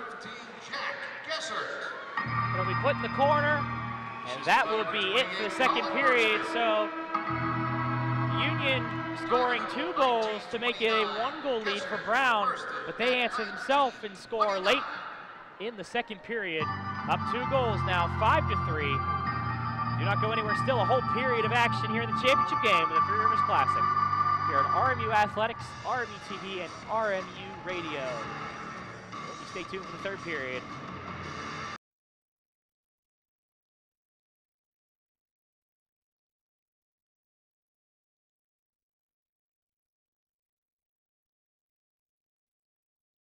Well, we're here on the ice at Colonials Arena at the RMU Island Sports Center. Matt Geico with senior defenseman Eric Israel from the RMU men's hockey team. And we're doing something a little bit different here. We want to break down a few plays from the first half, 3 in particular. Eric, you played a part in 3 big goals, a couple of them last-second goals in periods and 1 near the end of the game. All of them led to wins, so pretty significant moments in the season. And the first one we want to talk about is one that was created right here, end of the 1st period against Niagara. We'll go to the videotape here and show you what we're talking about. Starts with about 7 seconds left, and you know, right at the buzzer. So you look, you got Kyle, the puck's thrown to the net. Eric goes below the goal line. Alex Roberts net front and Kyle does a good job knocking the puck out of the air. But it's one of those things where you've got to get the players to realize the time of the game and that they're not going to be able to get the puck back down the ice. So let's just go up and go and hopefully come bang a rebound in, and we were successful there. I knew at that time it had to be under 3 to 4 seconds, and so it kind of bounced off the end boards. I got on my back end and sauced it in front for Kyle Horseman right in front, who I sauced it in the air and he batted it right out of the air. So kind of a low percentage play there, but really it's high percentage when it's that late in the period to send everybody to the front of the net. 5 guys right around the cage. I'm sure it was a difficult time for Niagara picking guys up, and obviously they couldn't pick up everybody in front. Like I just knew that there was only a couple seconds left in the period and just had to get the puck in front, and we were fortunate enough. Horsey, with his big body, just was right there to bat it out of the air and get us to tie the game up at 1-1, and we ended up going into the third with the momentum and taking the lead in the third.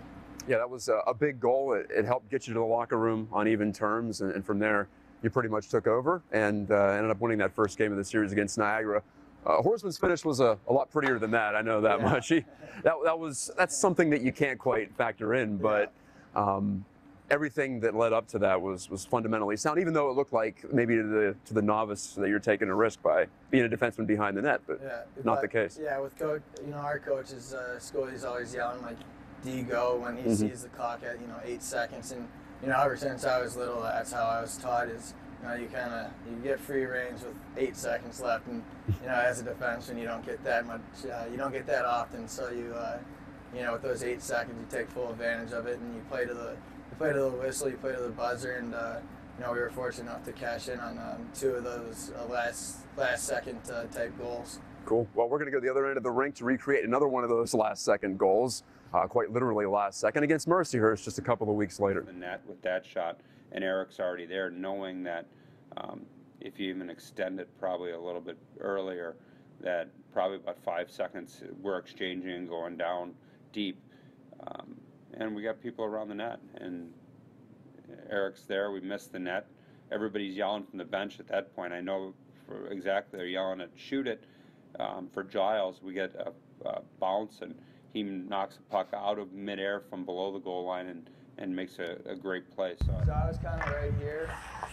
Lynch was in right around the hash marks right there. Lynch was in a one-on-one battle. He ended up winning that battle. Dished it off to Tons, and I saw there was only 8 seconds left. And so by the time the battle was finished, he got the puck over to Tons. I ended up right around here and kind of just. Todd's passed it to me, I kind of just spun it, didn't have much time, just got on net, which ended up being blocked, but went out to Giles probably right on top of the circles here. And yeah, he's about right here, correct? And I see Giles step into one thing, and he's going to get his first college goal. Yeah. But he made the read, and according to him, he made the read and got it off the glass. And oh, is that right? Okay, I didn't hear that explanation. Yeah, that's what he says in the locker room. And so he shot it off the glass, and I kind of just, went to the front of the net where, all good things come in the offensive zone when you stand around the front of the net, and the puck hit off the glass and kind of just went to my backhand, like right around here, and I kind of just chopped at it, and it ended up like right around stick level where I'm holding it, and I just kind of batted it in. Playing baseball growing up finally paid off. So. Yeah, that is not your typical goal. Is that maybe the most unlikely goal you've ever scored? It was wild to watch, I know, live, and then especially after the fact on replay. Yeah, probably the most, I don't know. Yeah, I've never had one that I hit out of the air. I had some crazy fluke goals that have gone in, but that's definitely probably the most skilled, lucky kind of goal I've had. Yeah. Let's try to, here, I'll shoot from over here, and then I'll show you. I'll be gentle. I'll do something I'm good at, which is miss the net.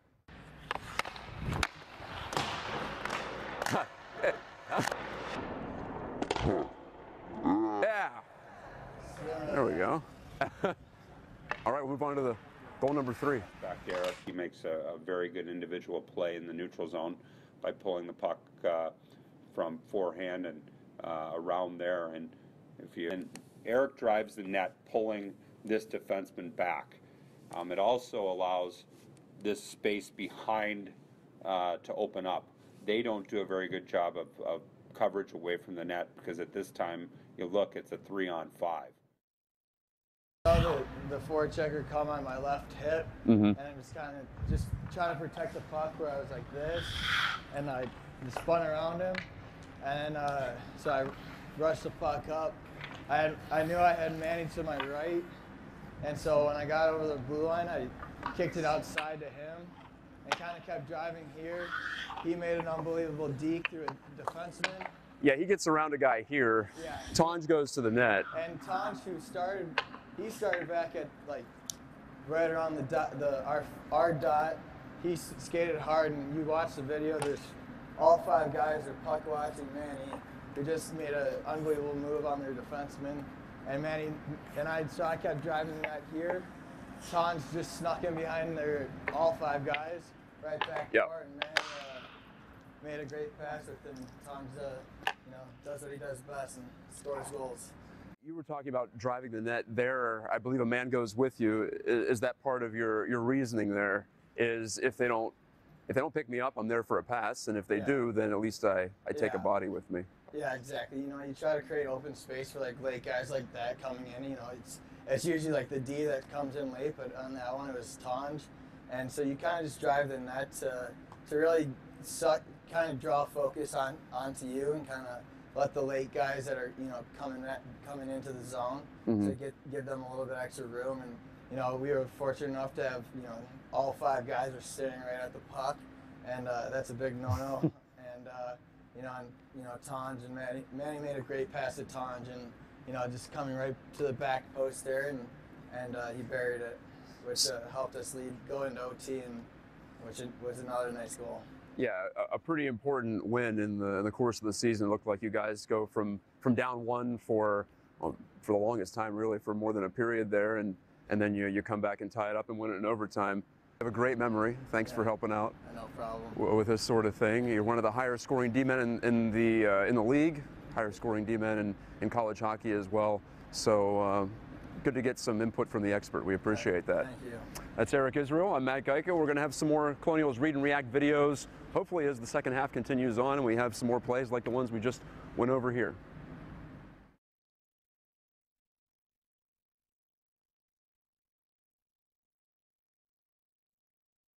In its 15th season, RMU men's hockey counts down the 15 greatest moments in program history. Another postseason push last March put the Colonials back in Rochester for the 5th straight season, with in-state rival Mercyhurst waiting in an Atlantic hockey semifinal. This one was a wild ride the whole way, as RMU carried a lead into the 3rd period on a pair of Brady Ferguson goals. Then Mercyhurst netted 3 of the next 4 to put the Colonials on the edge of elimination. Yeah, it was kind of a crazy game, like all around. A bunch of weird plays, weird goals, tying it up late, and then just moving on to the finals. But yeah, that was a fun one for sure. But RMU kept its season alive with late game magic. Ferguson completed the hat trick with an extra attacker goal in the final minute of the 3rd, and Mike Loria scored in overtime, sending the Colonials to their 4th AHA final in 5 years. The hardest thing about that game is just not to get too high or too down, because there were so many different opportunities where the momentum shifted. So I think we did a good job trying to stay even keel the entire game, and then we got it done in overtime, so it was a pretty special moment. Hey there, Colonial fans! It's time to meet our Student Athletes of the Week, sponsored by People's Gas. This week we celebrate Malik Padaway from men's basketball and Alex Tanj from men's hockey. Senior forward Malik Padaway finished up non-conference play with a double-double in the Colonials' huge blowout against Hood on Saturday, with 18 points and 10 rebounds. He shot .889 from the field, helping the Colonials achieve their 2nd highest field goal percentage in program history. Senior forward Alex Tanj scored 2 goals in the Colonials' 3-1 win over AIC on Sunday, with his 7th and 8th goals of the season. Tanj's game winner came just 8 seconds into the 3rd period on a breakaway and puts him 6th place on the program's all-time scoring list. Congratulations to our Student Athletes of the Week. For more, visit rmucolonials.com and remember to use the hashtag Colonial Pride. Number 10 on our top 15 moments list is a true team triumph as the Colonials overwhelmed a pair of ranked opponents in the 2015 Three Rivers Classic. Not only did a deep RMU team net 11 goals in the 2 games, 15 players scored at least a point, and the goalie tandem of Terry Schaefer and Dalton Isaac each presided over a victory. We just had a special team that year. It was a really deep team, and anytime you can get it 4 lines out there rolling without much of a drop from 1 to 4, it makes a big difference. After senior Schaefer stopped 52 shots against number 14 Penn State in the opening round, junior Isaac held the fort against number 6 UMass Lowell in the championship as RMU overcame a 3-1 deficit. With 5 points in the event, Pittsburgh's Zach Lynch joined Schaefer on the all-tourney team, and RMU went on to win 24 games for the 2nd straight season. When the lights are brightest, RMU tends to shine the brightest as well. I remember the locker room was just always excited for an opportunity to get to play against these kinds of teams, and we really always performed well on the biggest stages.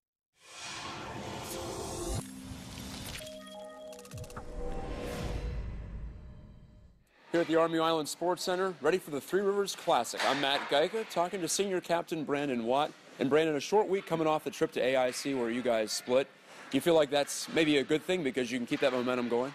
Yeah, I mean, it was nice to get a couple games in early as soon as we came back from break. Nice to get our legs under us, especially after we had a little bit of a longer break over Christmas this year. So, usually we play the Three Rivers as soon as we get back, so I think the trip to AAC definitely helped us get back into the swing of things before we start the tourney. I was talking to Alex Tonge after the Sunday game up there in Massachusetts. He said he thought it might be an advantage to get those 2 games and feel like you're back in the swing of things. Do you feel the same way? Yeah, for sure. Like I said, in the past years we came back and those were the first games we've played, especially playing teams from out of conference. It's always kind of a different game, so it was nice to get down to Springfield for a road trip and get a couple games under us. Well, so far this season, including out there at Springfield, it's been a very successful defensive season for your team. It's a departure from what the Colonials are used to being about. Why do you think the D has been such a lockdown factor this year? I think it all starts with our goalie, Frankie. Sometimes I think this year we haven't exactly found a way to score goals like we have in the past. So in order to win hockey games when you're not putting up 4 or 5 goals a game, is playing sound defensively. And I think down the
athletics.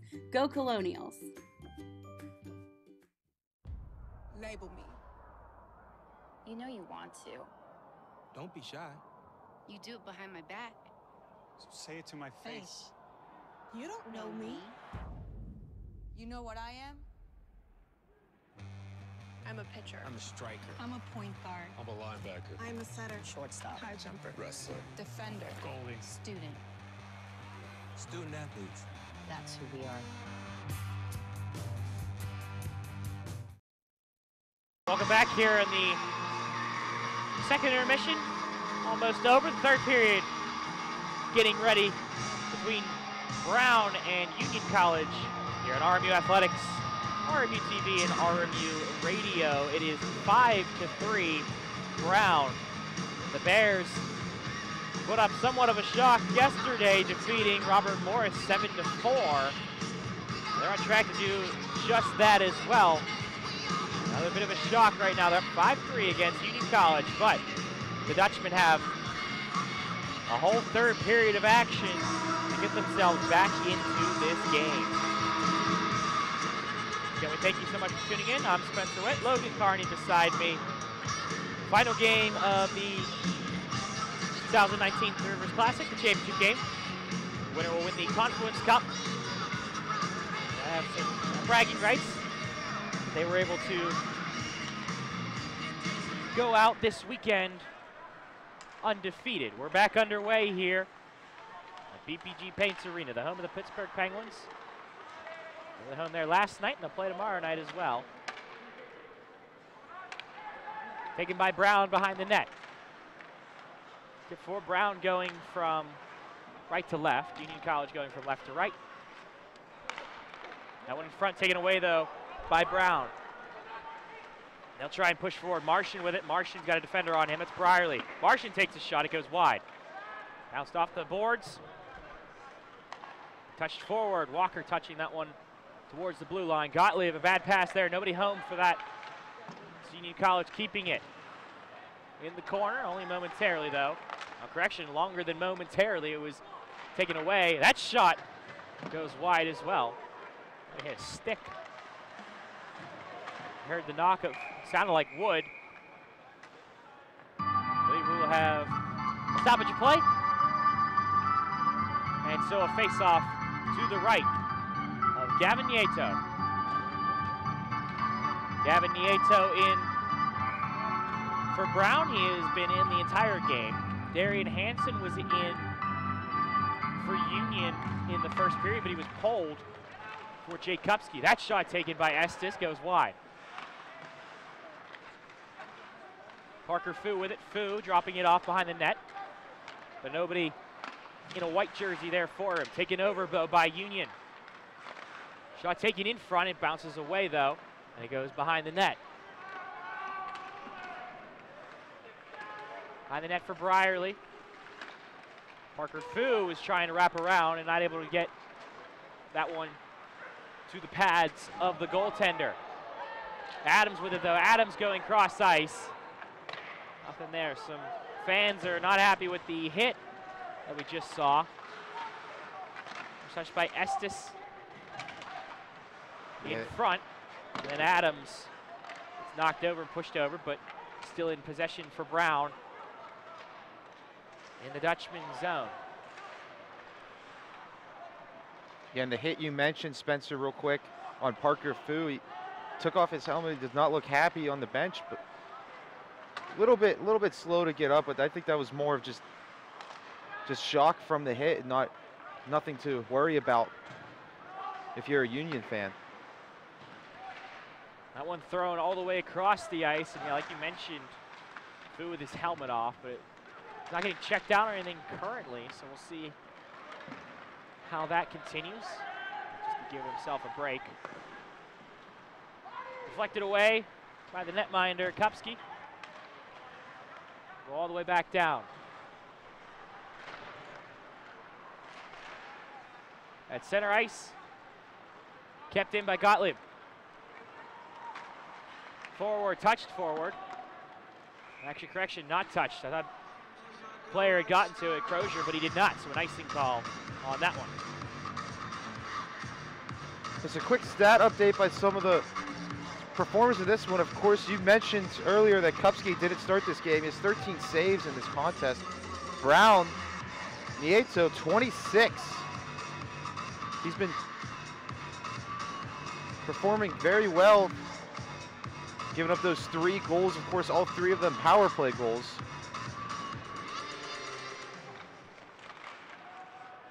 Face off to the right, Nieto, won by Union College. They'll keep it in and go behind the net where Brown will get to it first. They'll push it forward. And it was touched by number 27, Trey Dodd. We're behind the net. Fletcher Feynman with it. Feynman over to his line mate, Greg Campbell, excuse me.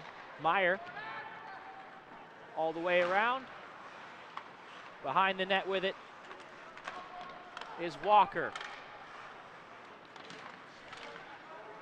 Liam Morgan fighting for it along with Walker. Walker pinned to the boards by Gottlieb. They do get it out though, Union College.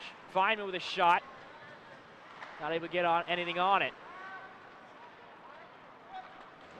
Brown chips it forward, out of the zone, and all the way back down. Not an icing call, it doesn't get far enough. Union College takes over. Scherer pushes it forward. Feynman to Vidmar. Vidmar will drop it off. Union College changing their lines. Vidmar applying some pressure on number 22 for Brown. It's Will Scherer.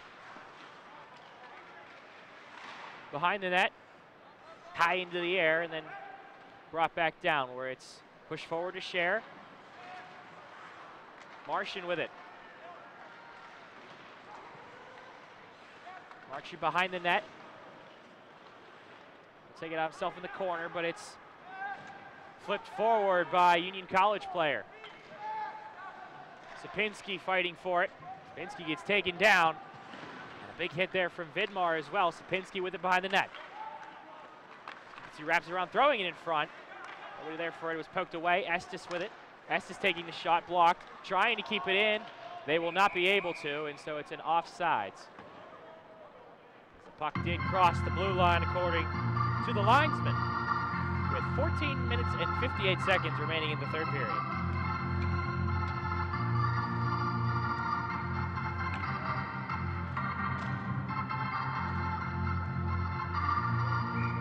So it looks like Bennett mixing up his lines a little bit. Lucas Bro going on this. It looks to be like Lucas Bro with the 4th line. Trying things new. We saw Lucas Bro taking shifts with Parker Fu and Jack Adams earlier, playing center. Bennett trying to mix things up to try and keep Union in the game. Touch forward, big hit right by the Brown bench. Parker Fu putting his shoulder in a Brown player. Ryan with it behind the net. Ryan forward to Adams. Adams all the way back around. We'll go all the way back, and it will be an icing call with 14 minutes and 6 seconds remaining. If you're just tuning in, that's been an interesting one to say the least. And it's been an interesting tournament to say the least. That is very true as well. Number 1 team went down yesterday. They lost to Union College. St. Cloud State did 7-4. Robert Morris, the unfortunate losers yesterday as well to Brown, they lost. Union College beat St. Cloud State 7-2, my apologies. 7-4 was the score of Brown and Robert Morris. Yeah, just the 2nd time in the tournament's 7-year history that Robert Morris not in the championship game. Of course, the Colonials, the hosts of this tournament, in cooperation with the Pittsburgh Penguins, to host this tournament here at the PPG Paints Arena, formerly known as the Consol Energy Center, the home of the Pittsburgh Penguins. Robert Morris played earlier at 5 o'clock against St. Cloud State. They were on the faithful side of that one, 5-2. Final score of that one. Scherer with it. Scherer throws it towards Kopsky. Kopsky just pushing it away. Estes fighting with it along with a couple other players. Emelephone is over there as well. Jalen for Brown along with number 16, Tristan Crozier. Finally get it out, and Union College push it forward momentarily. Brown will come back with it though, retreat for a little bit, some pressure on the Brown player. But instead it goes all the way back down, where Estes will be with it in the corner.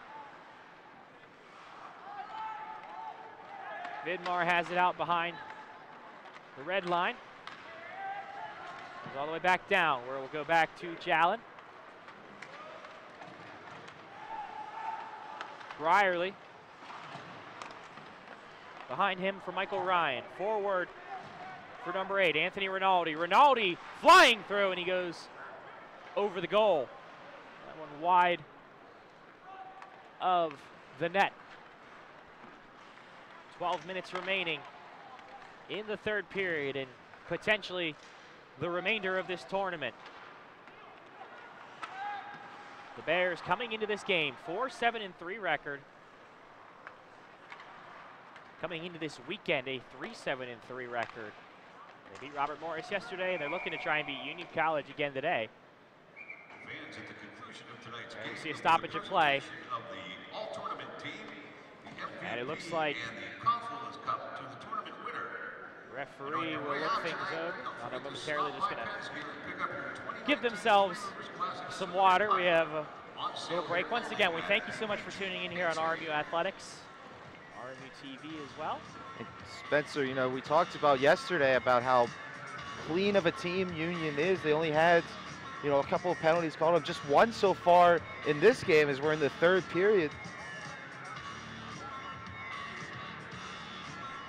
Of course, St. Cloud State yesterday also very clean. They only have one total in that game. Big reason why those are two of the top teams in the country. Union 14th, St. Cloud 1.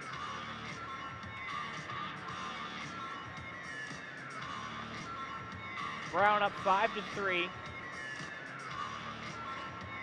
Looking for their 5th win of the season.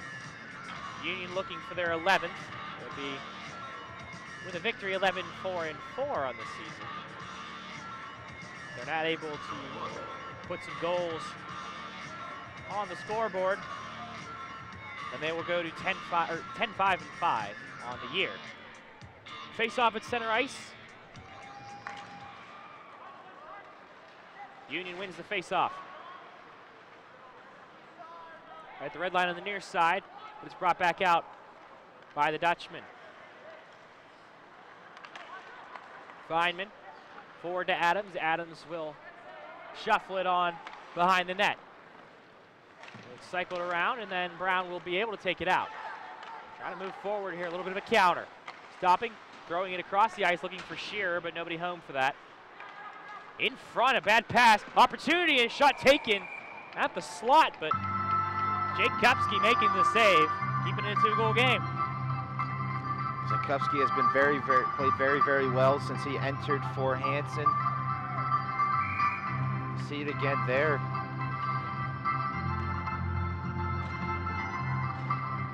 Of course, both of the goalies in right now. Very strong games. You know, they mentioned before that they're going to mention the all-tournament team. That's going to be a very interesting position to pick. That shot taken and kept under the arm of Gavin Nieto. I got a question for you. As we saw Nieto make the save, who's the goalie you think would make the all-tournament team? Coming into this game, I thought it'd be Hansen. It would have been Hansen hands down coming to this game, but today didn't have a good first period. It's tough. Give it to Nieto. Gave up 4 goals yesterday, I believe. Gave up 4 goals yesterday, but is there a goalie in this tournament that hasn't given up a lot of goals? The lowest scores we've seen today are 2, or this weekend, excuse me. 2 goals scored St. Cloud State scored 2 goals yesterday, and Robert Morris scored 2 goals today. But even then, like we mentioned, you look at the goaltenders that were playing in those games.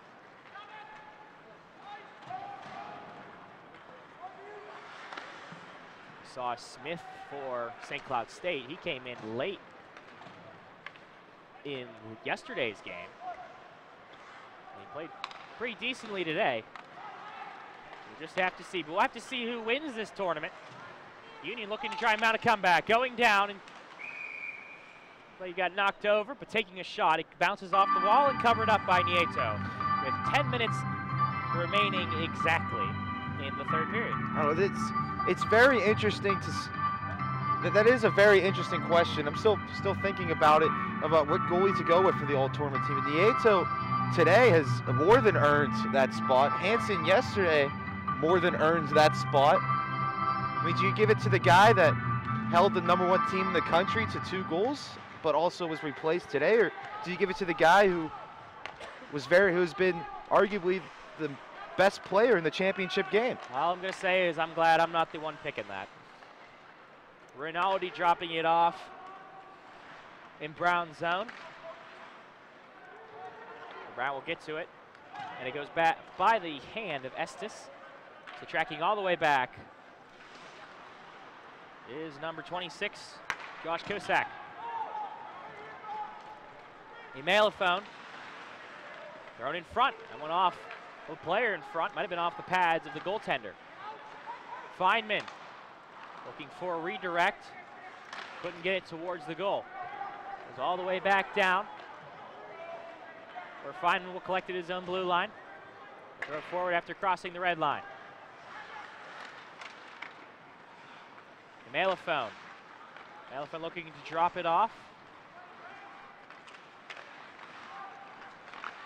Battling around in front. Brown will take it out though. Goes all the way back down where Fletcher Feynman will have to go get it. 3 players fighting for it in the corner. And they brought it out.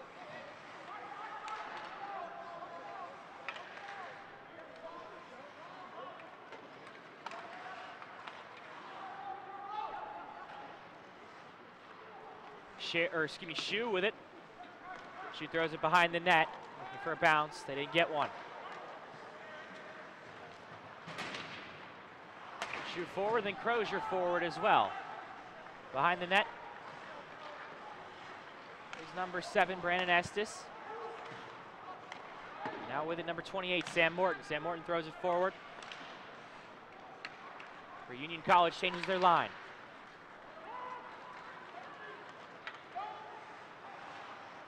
Estes fighting for it with Marchin. Off of one player. Bouncing forward, Adams will get to it. It goes off the boards. Keeping it out of the zone is Estes. It goes all the way back around. 7.5 minutes remaining in the third period.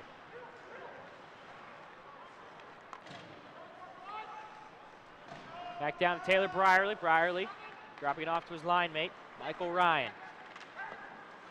Ryan forward to Kohlmeyer. But Brown will get to it. Nice play there by Brierly. Whacking at it, pushing it forward. Take it, and that one poked away by Nieto. High in the air, off the glass, and back towards Brierly. 7 minutes remaining. Ryan dropping it off to Morgan. Shot taken, that one wide. With opportunity in the slot there for Union College. Another shot, bouncing off a couple players and going away. Well, Brown players slipping, big miscue. Morgan with it. Morgan throwing it in front. Could not get it to his teammate though. Goes all the way back down where Brierly will have to track it down.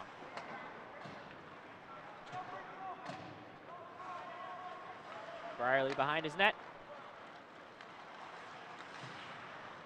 Dropping off the boards. Sapinski and Vidmar were fighting for it. But Brown with it. Shot taken off the pads of Kupski.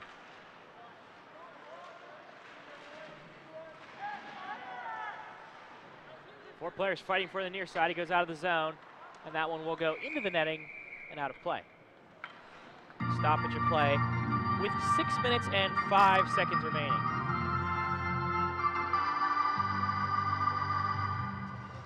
Very aggressive game by Union so far. 34 shots on goal. 66 total in the game.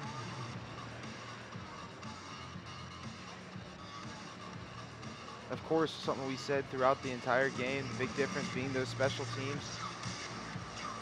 All 3 of those Union goals on power plays. Brown with a goal through the power play and 2 shorthanded. 6 of the 8 goals through special teams. Gotta give credit to Luke Nieto. Nieto only giving up 3 goals today. Kenya yesterday gave up a couple goals, and they made the change for today, and it's working out so far. Brown with 5 goals, and the Dutchman with 3. We have 6 minutes remaining. Our final media timeout. Once again, we thank you for tuning into this broadcast, courtesy of Robert Morris Athletics. We hope you've enjoyed this weekend. Several games have been played here and at the UPMC Lemieux Sports Complex in Cranberry Township. A face-off at center ice, won by Brown.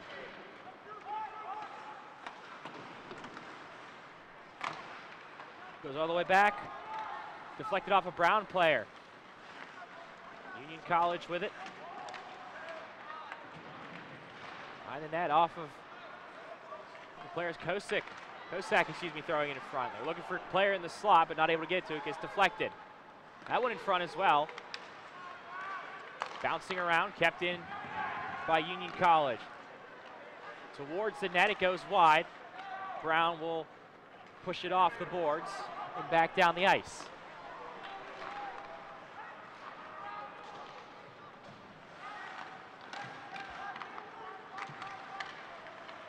Brown moving forward. Oh, big hit in open ice there. A player coming off the bench for Union College. And we're going to stop the freight train. Number 25 there, Michael Maloney. Gallen with it. Trying to get around 2 players.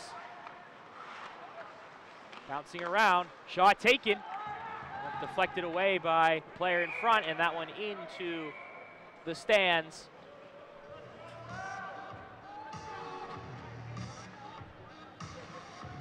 Where there will be a souvenir for a fan. And by fan, we mean one of our coworkers. There's a couple, you talk about that big hit, a couple of them this 3rd period. Getting physical. Union College are looking to try and get themselves a goal back to bring it within 1. 4.5 minutes remaining. Marchin going off the boards. Behind the net. Referee having to jump out of the way. The official got some hops there, jumping on ice. That's not something I would want to do. Adams, nice pass towards number 25. Ryan Walker, shot taken and then easily collected by Nieto. That's on a little bit of extracurricular activities in front of the net. Shoving between,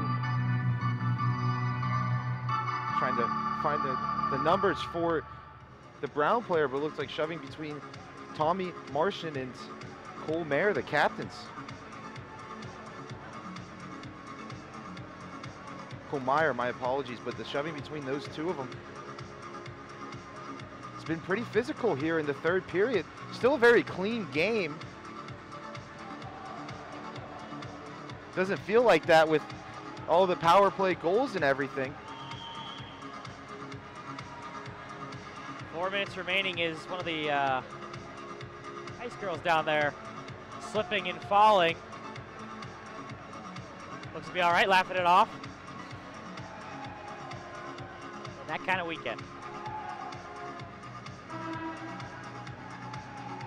Just 4 minutes left in the 7th annual Three Rivers Classic. Again, the 2nd time that Robert Morris has not been in the championship.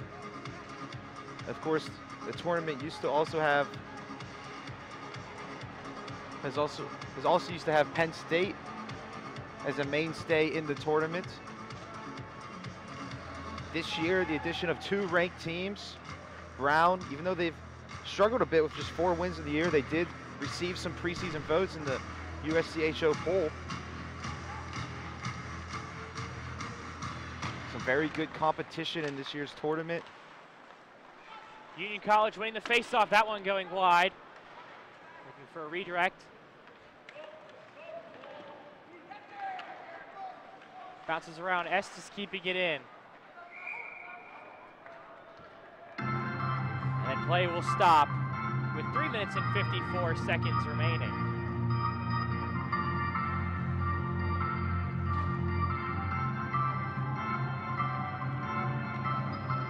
It's been a very offensive tournament these past 4 games. Like we said, the lowest total given up just 2. That's happened in half the games, but 7 goals both of these teams scored yesterday, combined for 8 today.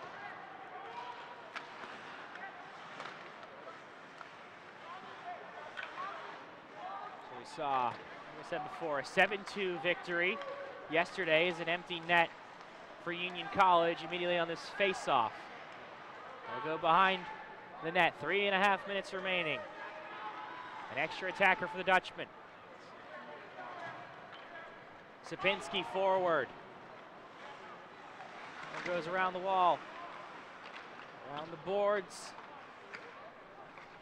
Kept in. Campbell faking his shot. He took a shot, deflects off the stick, and into the netting. Play will stop at 3 minutes and 10 seconds remaining.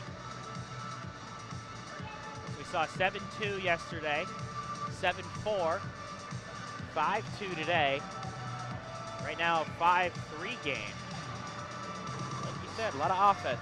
A lot of offense indeed. Union 37 shots on goal in this game, 71 shots total, 37 of them finding the net. Nieto, phenomenal game. Of course, I do have to correct myself. Earlier I said, you know, he played yesterday. He did not. That was Luke Kenya. So we're talking about who's going to be the favorite to be that goalie on the all-tournament team. Nieto, phenomenal today. 38 shots on goal, just 35 saves for him in this game. He's looking to try and be the top goalie of this weekend, but he still has to stop Union College for 2 minutes and 38 seconds. Going around the net in front, bouncing around a couple times. Brown will just push it forward where Campbell will retreat for it. Walker throws it around the boards. Meyer keeping it in. In front, going wide, kept in. Estes with a shot, not a good shot though, didn't get much on it. It was bouncing a little bit. Ryan keeps it in. Sends it around, but it took a weird bounce and went right in front where Brown gets to it. It bounces off Estes' foot. That almost could have been bad. It was going towards the net after hitting Estes' skate. Sapinski. Forward to Vidmar. Meyer in front, bounce off the pads.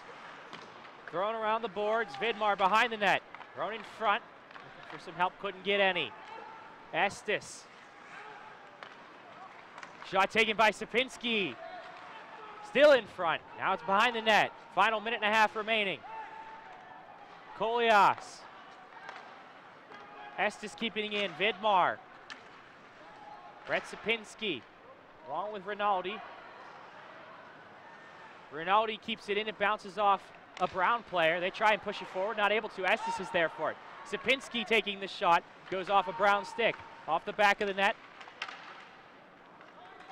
Union in front, but they're not able to put it towards Nieto. Player going down, no call.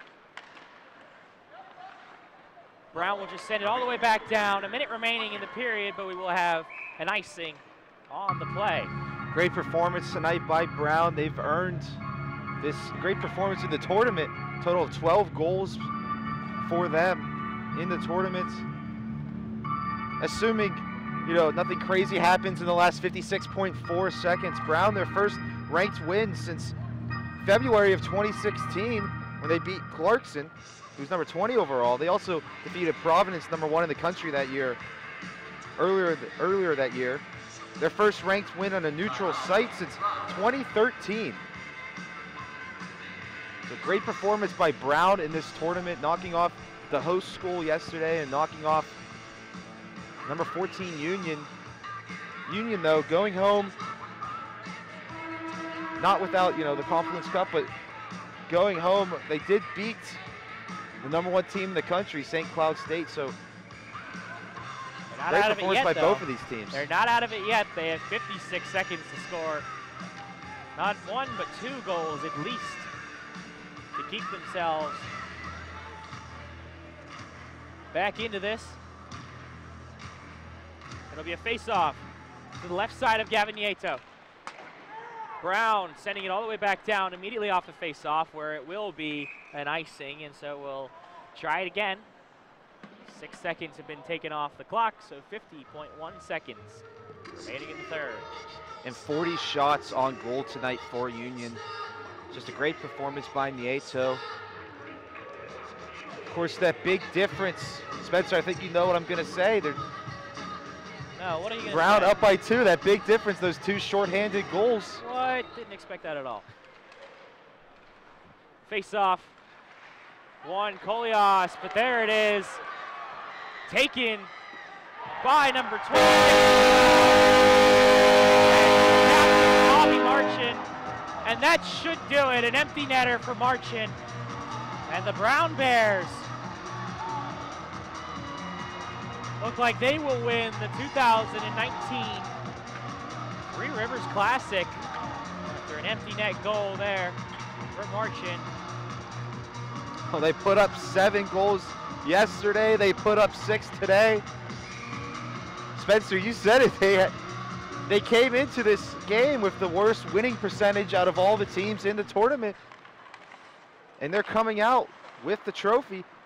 Only 3 wins coming into this weekend for the Bears. With 30 seconds remaining. Brown goal, his second of the game, scored by number 26, period. Tommy Marchand. Great performance by Brown in this tournament. Give We've a been lot of saying it. credit. I'm sure when a lot of people looked at who was going to win the Three Rivers Classic, a lot of them said, well, it'll probably be St. Cloud, #1 team in the country. And then when Union beat them, they're probably like, well, Union's going to upset or is going to win the tournament now. But Brown, shocking the Pittsburgh area with the win. And the 2019 Three Rivers Classic champions are the Brown Bears. They defeat Union College by a score of 6-3, and they will win the Confluence Cup and will go home undefeated this weekend. And a very good performance from them to start 2019. So that will do it here. Brown, your champions. They defeat Union College. Got to give Union a lot of credit, though. They were down early. They fought themselves back a little bit. They brought it back within 1 goal to make it 4-3. But 2 unanswered goals from Union or from Brown are the difference right now. So that is all she wrote for this one. We will throw to the PA announcer to give us the awards and the ceremony. We thank you so much for tuning in here to the RMU Athletics stream. For our entire broadcasting crew, for our director, or for our producer Becky Schonecker, our director Dakota Lamb, for my color commentator Logan Carney. My name is Spencer Witt saying so long, and thank you for tuning in here on RMU Athletics and RMU TV. Good night, everybody.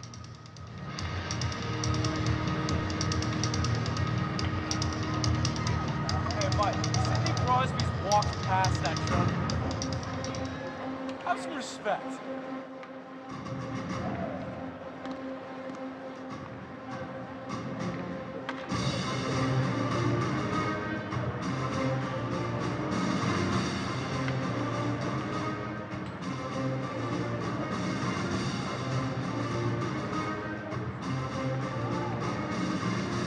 Ladies and gentlemen, we direct your attention to the table at center ice for the announcement of the Three Rivers Classic All-Tournament team. From Union College, Parker Fu.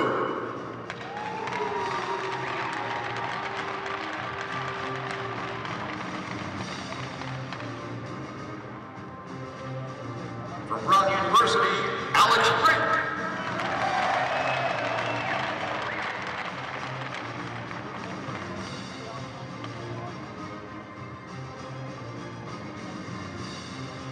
From Robert Morris University, Grant Hebert.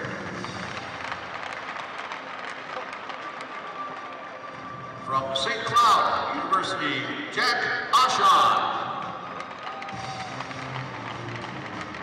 From Brown University, Zach Gitari.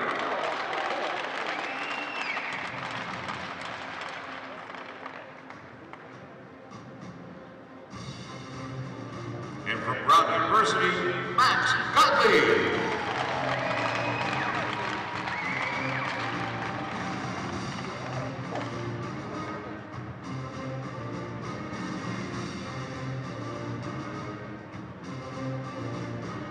And now for the presentation of the Three Rivers Classic Most Valuable Player Award. The 2019 winner from Brown University, Alex Frick.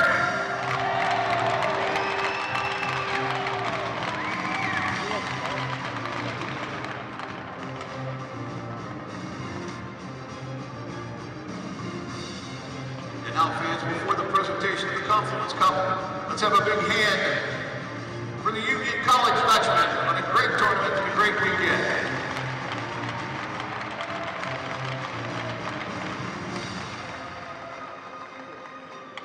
And now at this time, we ask the captains of the Brown University Bears to come forward and accept the Three Rivers Classic Championship Trophy, the Confluence Cup.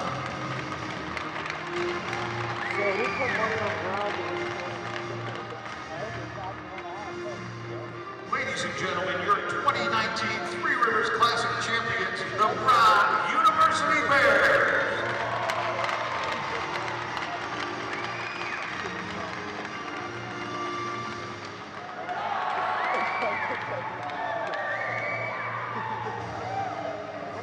College hockey fans, PPG Paints Arena and the Pittsburgh Penguins appreciate your support of the 2019 Three Rivers Classic. Thank you for your attendance. I'm Bob Sebastian, wishing you a happy new year. Please have a safe drive home. Good night, everybody.